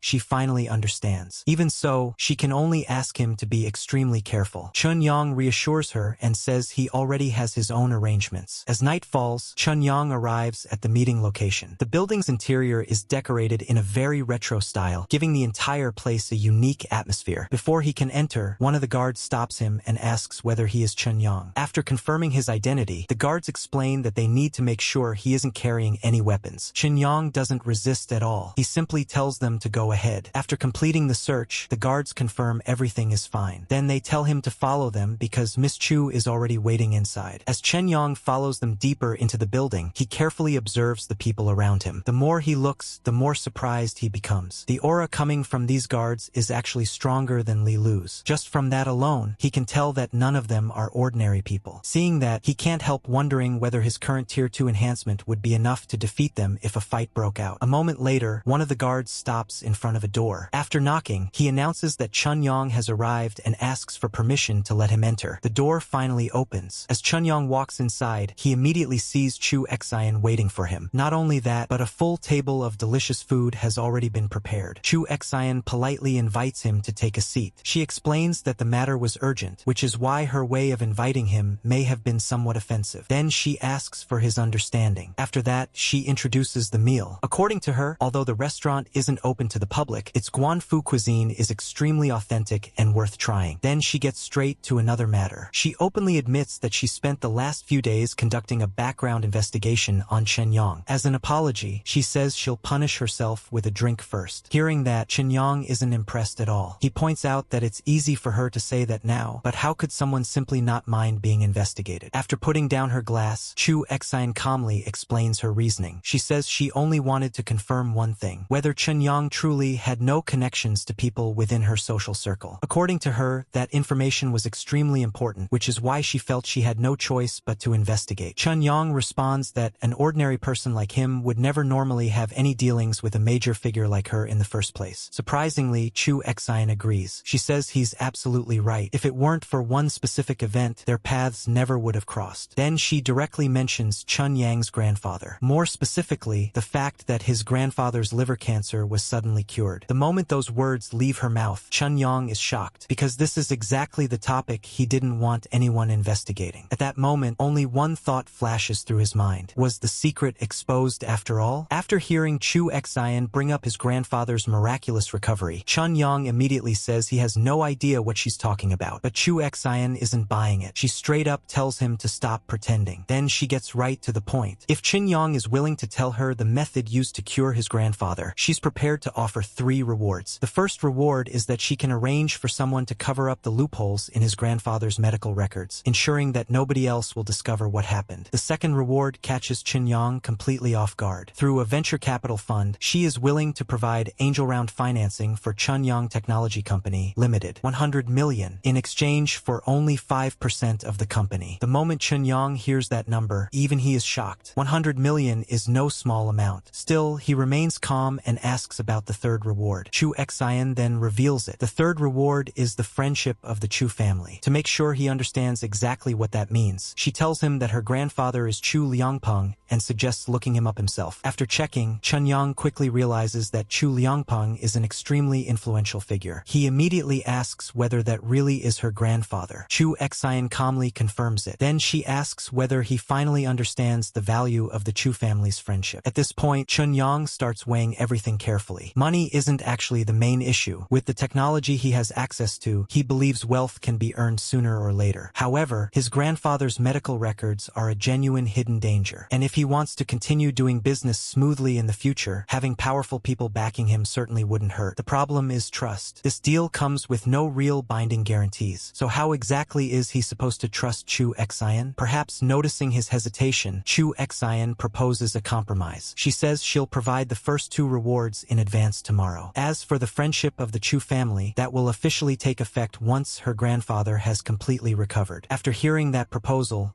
Chunyang finally agrees. He tells her that once he receives the rewards tomorrow, he'll provide the medicine the following day. Hearing that answer, Chu Xian is visibly pleased. She says that once her grandfather is cured, she will personally visit to express her gratitude. Chunyang immediately says that a personal visit isn't necessary. As far as he's concerned, keeping the secret is enough. Chu Xian agrees. She points out that if the treatment method is truly effective, then keeping it secret is in both of their interests. With that, the negotiation finally comes to an end. Chunyang raises his glass and proposes a pleasant cooperation. Chu Xian raises hers as well and returns the toast. The deal is officially made. Later, after Chunyang leaves, one of the guards reports back to Chu Xian and informs her that he has already departed. Chu Xian immediately gives another order. She tells them to keep a close eye on him and report any unusual movements immediately. The guard accepts the order and leaves. Once she's alone again, Chu Xian can only hope that Chunyang won't disappoint her, because everything she's done so far has been for one reason. She wants her grandfather to recover. Meanwhile, back at home, someone has been anxiously waiting for Chunyang's return. The moment he walks through the door, she rushes over and asks how the meeting went. More importantly, she wants to know whether Chu Xian made things difficult for him. He reassures her that everything is fine. According to him, Chu Xian simply wanted a favor from him. Then he tells her not to worry and to focus on being the female lead. Even after hearing that, she still looks uncertain and asks whether everything is really okay. Chunyang immediately asks whether he looks like the type of person who would fake having influence. Hearing that, she finally relaxes. She happily tells him that she knew he was the most reliable. Just then, another person suddenly rushes in. The newcomer immediately says that they absolutely need to vent about something. After a couple of coughs, she asks what happened. The newcomer then complains about running into another weirdo today. Hearing that, she can't help asking what kind of strange constitution this person has to keep attracting weird people. The newcomer immediately says she's wondering the exact same thing. Meanwhile, Chunyang has no intention of getting involved in that conversation. He tells them to continue chatting while he heads back to his room. Once inside, everything becomes quiet again. But then, a familiar sensation suddenly appears. The moment he feels it, Chunyang immediately realizes something. This feeling is the same one as before. The Tier 2 enhancement serum has been completely absorbed, and the moment he confirms that, he can't help getting excited. Back in his room,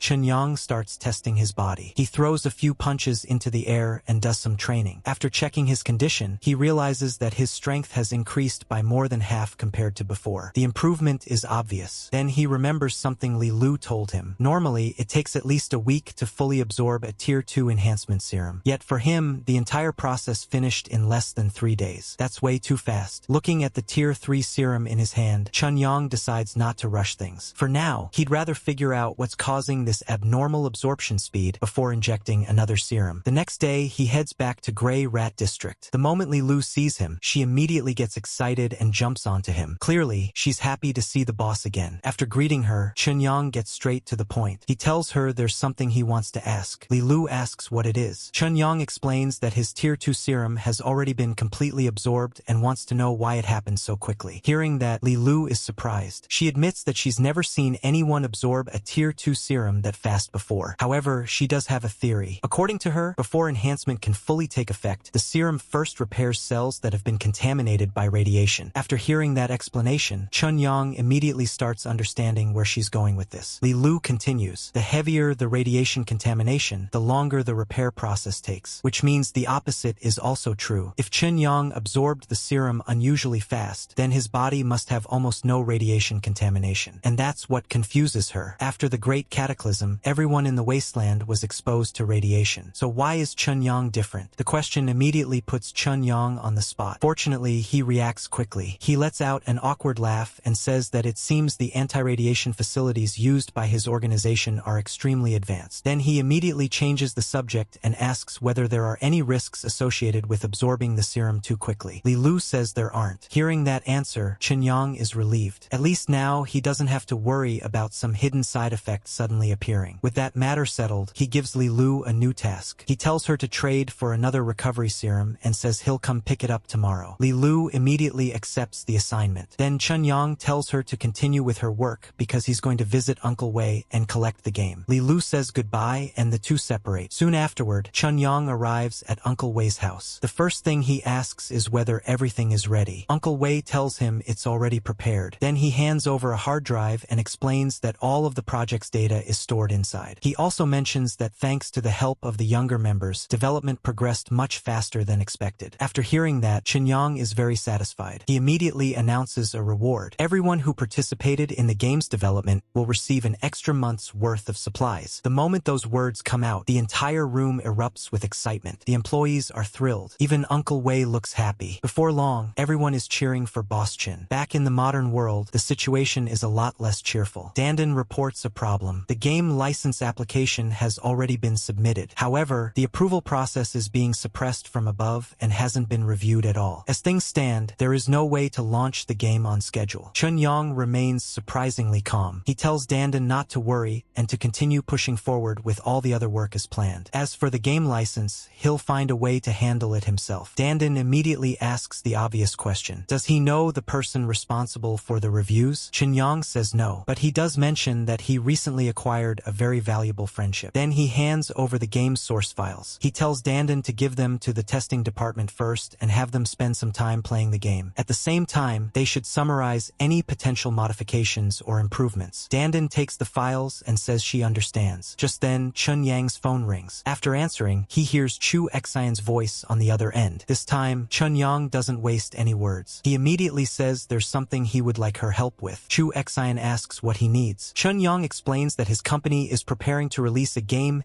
and asks whether she can help resolve the game license approval issue. After hearing the request, Chu Xian agrees almost immediately. According to her, it's no problem at all. Then she tells him to wait for good news. Hearing that, Chunyang is genuinely relieved. He thanks her for the help. However, Chu Xian quickly adds a condition. She reminds him that this will be the only favor she'll provide before he fulfills his side of the agreement. In other words, she's helping him this once, but the real deal still comes first. Chunyang naturally understands what she means. He tells her that he understands completely and promises that he will repay the favor. After finishing the call, Chunyang finally says that it's done. For the first time in a while, he allows himself to relax a little. But before he can enjoy the moment, he suddenly hears a huge commotion coming from outside. Confused, he wonders why it's so noisy. Meanwhile, several employees are running around excitedly. One girl asks Dandan whether she found it. Dandan says not yet and tells her to check somewhere else. Then suddenly, a guy shouts that he found it. According to him, the mountain-moving ghost was hiding inside the printer. At this point, the entire office has basically turned into a gaming battlefield. Everyone is running around chasing monsters. Others are celebrating because their spirit beasts leveled up. The atmosphere is completely chaotic. When Chunyang arrives, he immediately notices how absorbed everyone is. He comments that they seem to be having a lot of fun. The moment the employees see him, they start bombarding him with questions. One girl excitedly asks how such effects were even created. Another employee says that when he first opened the game, one of the creatures suddenly appeared and scared him so badly he nearly peed himself. Honestly, that's a pretty convincing product test. Chun-Young just smiles and tells them this is only a small demonstration. According to him, they'll see even more advanced technology in the future. After letting everyone calm down, he asks for some quiet because he has a few announcements to make. The first announcement immediately gets everyone's attention. He tells them that the game license review will be completed today and won't affect the game's launch schedule. The moment they hear that, everyone is relieved. One girl immediately says that's great news. Then Chun-Young moves on to the second announcement. He officially reveals the game's name. From now on, the game will be called The Unknown World. All future publicity and promotional activities will use that name. After that, Chun-Young asks who the company's legal counsel is. Dandan immediately calls Luo Qing forward. Luo Qing introduces herself as the company's legal counsel. Chun-Young then explains that there will be a contract signing at 2 p.m. that afternoon and that he needs her present. Then he casually drops another bombshell. He announces that he has secured 100 million in angel round financing, which means nobody needs to worry about the company's cash flow anymore. On top of that, he tells everyone that as long as they're willing to work hard, he won't be stingy when it comes to compensation. The office instantly becomes even more excited. Some employees praise the boss for being generous. Others directly thank him. Meanwhile, the next day arrives. A lawyer representing the Chu family shows up at the company. The lawyer introduces himself as he's sure and explains that he's attending on Miss Chu's behalf. After greeting him, Chun-Young invites him inside. Then the lawyer places a document on the table. According to him, it's the financing contract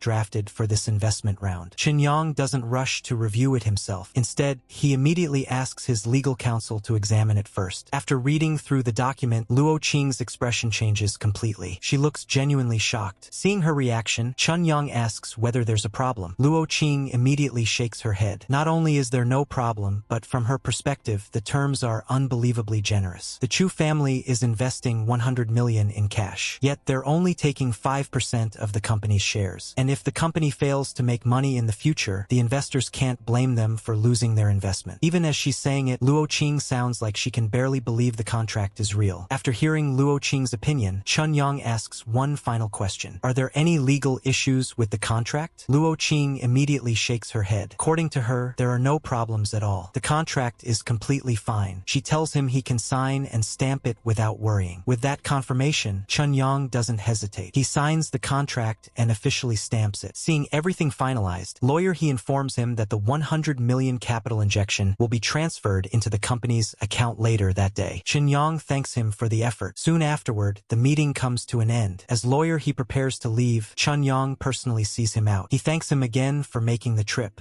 He politely replies that Chun-Young is being too courteous and says this is simply part of his job. The two exchange farewells, and Chun-Young wishes him a safe journey. After seeing everyone off, Chun-Young heads back inside. The moment he enters, he immediately hears a lot of noise. The office is incredibly lively. Curious, he asks what's going on. Meanwhile, Dandan is rallying the team. She tells everyone that the boss has already done everything he possibly could. From this point forward, the promotion campaign is in their hands. One of the employees immediately responds with confidence. She says that the game's quality is so high that it practically has no competitors. And if they can't successfully promote a game like this, she'll go live in the mountains and become a monkey. That statement instantly tells you how confident everyone is feeling right now. Dandan quickly tells everyone to settle down and get back to work. Then she reminds them of the goal. Tomorrow morning, they'll fire the first shot of a new era for mobile games. The entire office immediately responds with excitement. Everyone enthusiastically agrees. Watching all of this, Chun-Young feels reassured. With morale this high, he doesn't think there should be any major problems left. Just then, his phone suddenly rings. Looking at the caller ID, he sees that it's Chu Xian. Chun-Young answers the call. On the other end, Chu Xian informs him that all of his grandfather's medical records have already been modified. Then she reminds him not to forget the promise he made. Chun-Young tells her not to worry. He has no intention of going back on his word. According to their agreement, he'll deliver the medicine tomorrow morning. Hearing that, Chu Xian suggests meeting at the usual location. Chun-Young agrees. The two arrange the meeting and end the call. Now, all that's left is for Chun-Young to fulfill his side of the deal. The next day, the atmosphere atmosphere around the Chu family is extremely tense. Inside the hospital room, a nurse urgently reports that the patient's organs are experiencing massive failure and that his vital signs are deteriorating rapidly. Dr. Shin immediately steps forward and starts giving orders. He tells the staff to increase the medication dosage, closely monitor the patient's breathing, and be prepared to perform CPR at any moment. The medical team immediately gets to work, doing everything they can to stabilize the situation. Meanwhile, Chu Xian anxiously asks about her grandfather's condition. Unfortunately, Dr. Shin doesn't have good news. He explains that the cancer cells have spread even further and triggered a chain reaction of organ failure throughout the body. At this point, there is nothing more they can do. Then he delivers the news nobody wants to hear. The hospital can only use machines to keep the old man conscious for the next 2 days. If there is anything the family wants to say, they should say it as soon as possible. Just then,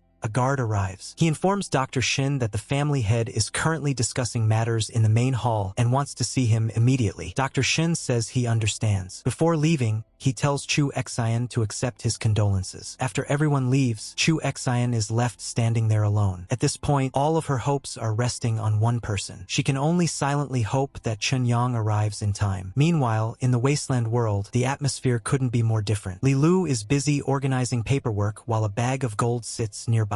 When Chunyang arrives, he immediately asks what she's working on. Li Lu explains that she's arranging the distribution of next month's supplies. Then Chunyang notices the gold and asks why it's there. After all, he already told everyone there was no need to specifically collect it anymore. Li Lu quickly explains. The gold wasn't intentionally gathered. Everyone found it while carrying out infrastructure construction projects. Originally, they planned to throw it away, but she thought Chunyang might still have a use for it, so she had them keep it instead. After explaining that, she hands over the recovery serum he requested. Chunyang checks it and says very good. Then Li Lu remembers something else. During yesterday's transaction, He Jianian from the Doctors Association made a special request. Naturally, Chunyang wants to know what it is. Li Lu explains that He Jianian wants to meet him in person. That immediately makes Chunyang curious. He asks why someone from the Doctors Association would want to meet him. Li Lu says she believes He Jianian is probably interested in establishing a deeper cooperative relationship. Then Chunyang asks for her opinion. Li Lu doesn't hesitate. She recommends agreeing to the meeting. According to her, He Jianian is currently one of the base's most important partners. Not only does he provide access to enhancement serums and recovery serums, but he also acts as an intermediary for purchasing firearms and other weapons. Because of that, he's an indispensable partner for the base. On top of that, maintaining a good relationship with the Doctors Association would only benefit them in the long run. After hearing her analysis, Chunyang agrees. He tells Li Lu to arrange the meeting. Have He Jianian come to the base tomorrow. Then they'll meet face to face. Li Lu immediately accepts the order and says she'll make the arrangements. After hearing Li Lu's analysis, Chunyang praises her and says she's truly very capable. The compliment immediately makes her happy. Meanwhile, back in the modern world, Chunyang suddenly notices that he has missed multiple calls from Chu Xian. The moment he calls back, Chu Xian immediately picks up. She tells him that he finally answered and asks whether he can deliver the medicine right now. Hearing how urgent she sounds, Chunyang immediately asks what happened. Chu Xian explains that her grandfather's condition has worsened again. According to her, his life could be in danger at any moment. The moment Chunyang hears that, he stops wasting time. He tells her to send him the address. Soon afterward, he arrives at the Chu family estate. A guard immediately comes forward and tells him to follow. Chunyang politely thanks him and follows behind. As he walks through the property, he can't help noticing how impressive the place is. Before long, Chu Xian personally comes out to meet him. Without wasting any time, Chunyang takes out the recovery serum and hands it over. Then he carefully explains the conditions. For the sake of secrecy, Chu Xian must personally perform the injection. Afterward, the syringe must be destroyed immediately. Most importantly, nobody except her and her grandfather can know about this medicine. Chu Xian agrees without hesitation. Then she takes the serum and looks back toward the room where her grandfather is resting. She tells Chunyang that if this medicine truly cures her grandfather, then he will forever be considered her friend. With that, she immediately rushes off. Not walking, not jogging, running. The situation has already become that critical. When she reaches her grandfather's room, she asks to speak with him alone. The nurses and medical staff are sent outside. Lying in bed, the old man asks what is going on. anyone. His condition is clearly poor, and even speaking takes effort. Once they are alone, Chu Xian finally takes out the syringe. Holding back her emotions, she tells her grandfather that she has obtained a special medicine that can cure him. Then she asks whether he is willing to try it. The old man doesn't hesitate. He tells her that he only has a few days left anyway. If she wants to try, then she should go ahead. And even if it fails, he won't blame her. Hearing those words, Chu Xian can no longer hold back her tears. She tells him she understands. Then, with trembling hands, she injects the medicine. After that, there is nothing left to do except wait. Both grandfather and granddaughter can only watch and hope to see whether this miracle medicine will truly work. Trying to comfort her, the old man tells her not to be afraid. He says he knows his own body better than anyone and that her intentions alone are already enough. But before he can say much more,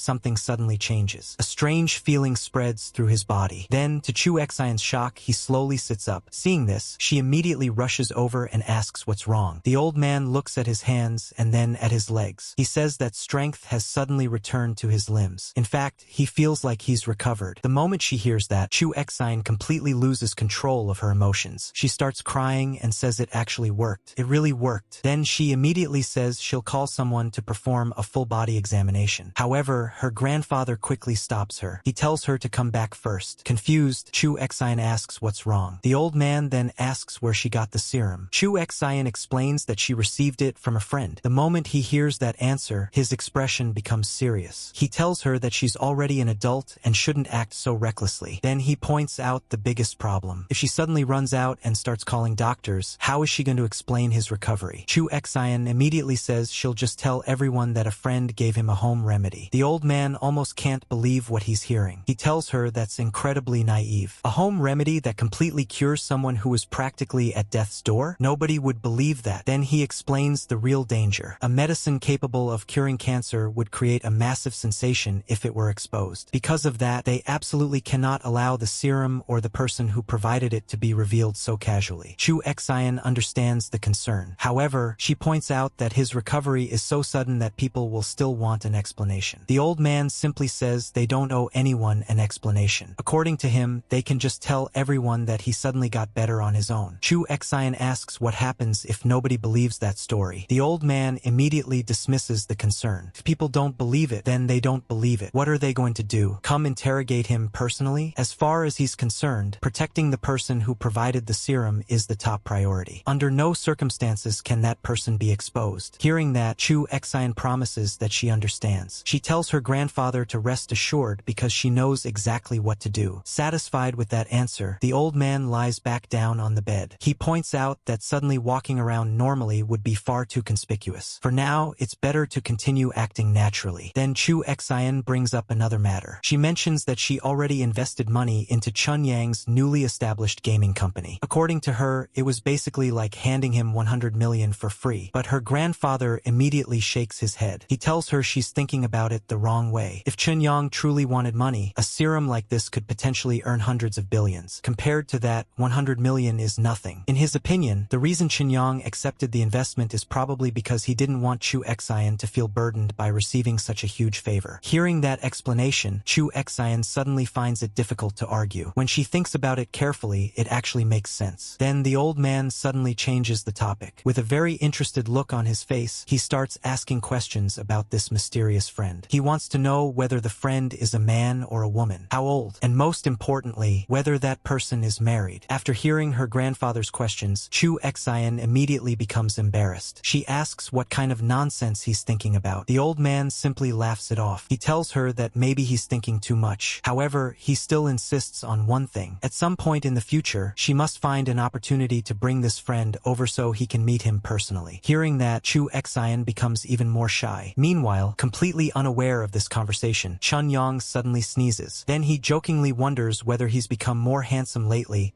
and that's why so many people seem to be thinking about him. Just then, a message arrives from Dandan. The update is exactly what he's been waiting for. The Unknown World has officially launched across all major platforms. Not only that, but the download numbers are climbing rapidly. Seeing this, Chun Yang is very satisfied. After all, a holographic projection game like this simply doesn't exist anywhere else. In his opinion, once players experience it for themselves, it's guaranteed to cause a sensation. He's already looking forward to seeing tomorrow's revenue and user data. Meanwhile, Meanwhile, somewhere else in the city, a tired office worker is standing during the evening rush hour. Looking around at the crowded surroundings, he's already in a bad mood. Then he starts scrolling through games on his phone. He's completely bored with all the old games and can't help wondering whether anyone will release something new for once. That's when an advertisement catches his attention. A Shinsha AR game. Download size, around 400 megabytes. The ad even claims it can satisfy all of your Shinsha dreams. The man immediately becomes skeptical. A 400 megabytes AR game? To him, that sounds ridiculous. He wonders whether the developers even thought before writing the advertisement.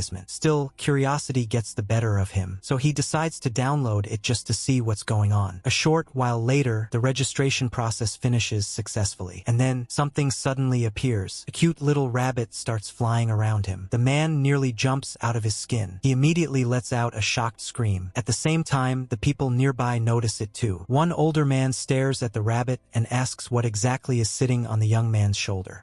Another person looks closer and immediately becomes interested. To him, this looks less like ordinary AR and more like the holographic projection technology from science fiction movies. The older man can't stop staring. The rabbit looks unbelievably realistic. He asks how the young man managed to create something like this, but the young man is just as confused. He explains that he doesn't know either. All he did was casually download a mobile game, and then this little thing suddenly appeared. Not long after launch, the first batch of game data finally arrives. Dandan immediately rushes over to check it. One of the employees hands her the report, and the moment she reads it, her eyes widen. Without wasting a second, she grabs the paper and hurries toward Chun Yang's office. The guy has been waiting for this report all day. Dandan excitedly tells him that the results are in. Without any promotion, advertising, or marketing campaign, The Unknown World has already surpassed 1 million downloads on its very first day. And that's not even the craziest part. The paid conversion rate has reached an unbelievable 40%. Most companies would throw a party over numbers like that, but Chun Yang's reaction is completely different. After hearing the report, he casually says that the actual data is a little lower than he expected. The entire mood instantly changes. Dandan just stares at him. Lower than expected? Is this guy serious? She immediately points out that normal games struggle to reach even a 2% payment rate. Meanwhile, their game is sitting at 40%. At that point, she doesn't even know what to say anymore. But Chun Yang simply asks one question. Is their game a normal game? And honestly, after seeing holographic rabbits flying around people's shoulders, it's hard to argue with him. Dandan can only go silent. Then Chen Yang says that they're going to build a great company and win purely through product quality. As he speaks, he casually opens the game on his phone. A dragon immediately appears beside him. Even after seeing the technology before, the effect is still impressive. Then he gives Dandan another task. Starting today, all employees should keep the game running during their commute to and from work. Dandan immediately says she understands and heads off to notify everyone. Later that night, around 9 p.m., employees begin leaving work. One girl is already on her way home when she suddenly remembers something. She almost forgot to open the game. The moment she launches it, her companion spirit beast appears beside her. Looking at the little creature, she can't help smiling. It's unbelievably cute. The only thing she finds disappointing is that she can't physically touch it. Still, that doesn't stop her enthusiasm. She pumps herself up and says they have to make this game the #1 game in the entire country. At the same time, she raises her hand for a high five. The little creature copies the action. Seeing that, she becomes even more motivated. Later, after arriving home, she announces that she's back. Inside, someone is already waiting. It's Sujuan, a reporter from a gaming magazine. Seeing her arrive late, Sujuan asks whether she worked overtime again and whether she's eaten yet. The employee says she already ate. Then Sujuan's attention is immediately stolen by the little creature floating nearby. She asks what it is. The employee proudly explains that it's a companion spirit beast from the game developed by her company. According to her, the creature can be projected into reality through a mobile phone. The reporter is completely stunned. She asks whether she can touch it. The employee tells her to go ahead and try, although she won't actually feel anything. Sujuan reaches out, and sure enough, her hand passes right through it. The reporter is shocked. It really is a holographic image. Then she asks again whether this game was genuinely developed by her company. The employee confidently says yes. She even guarantees that no other game company has this kind of technology. Hearing that, Sujuan becomes even more excited. As a gaming reporter, she instantly realizes what she's looking at. Then she asks whether she can visit the company tomorrow for an interview, because in her eyes,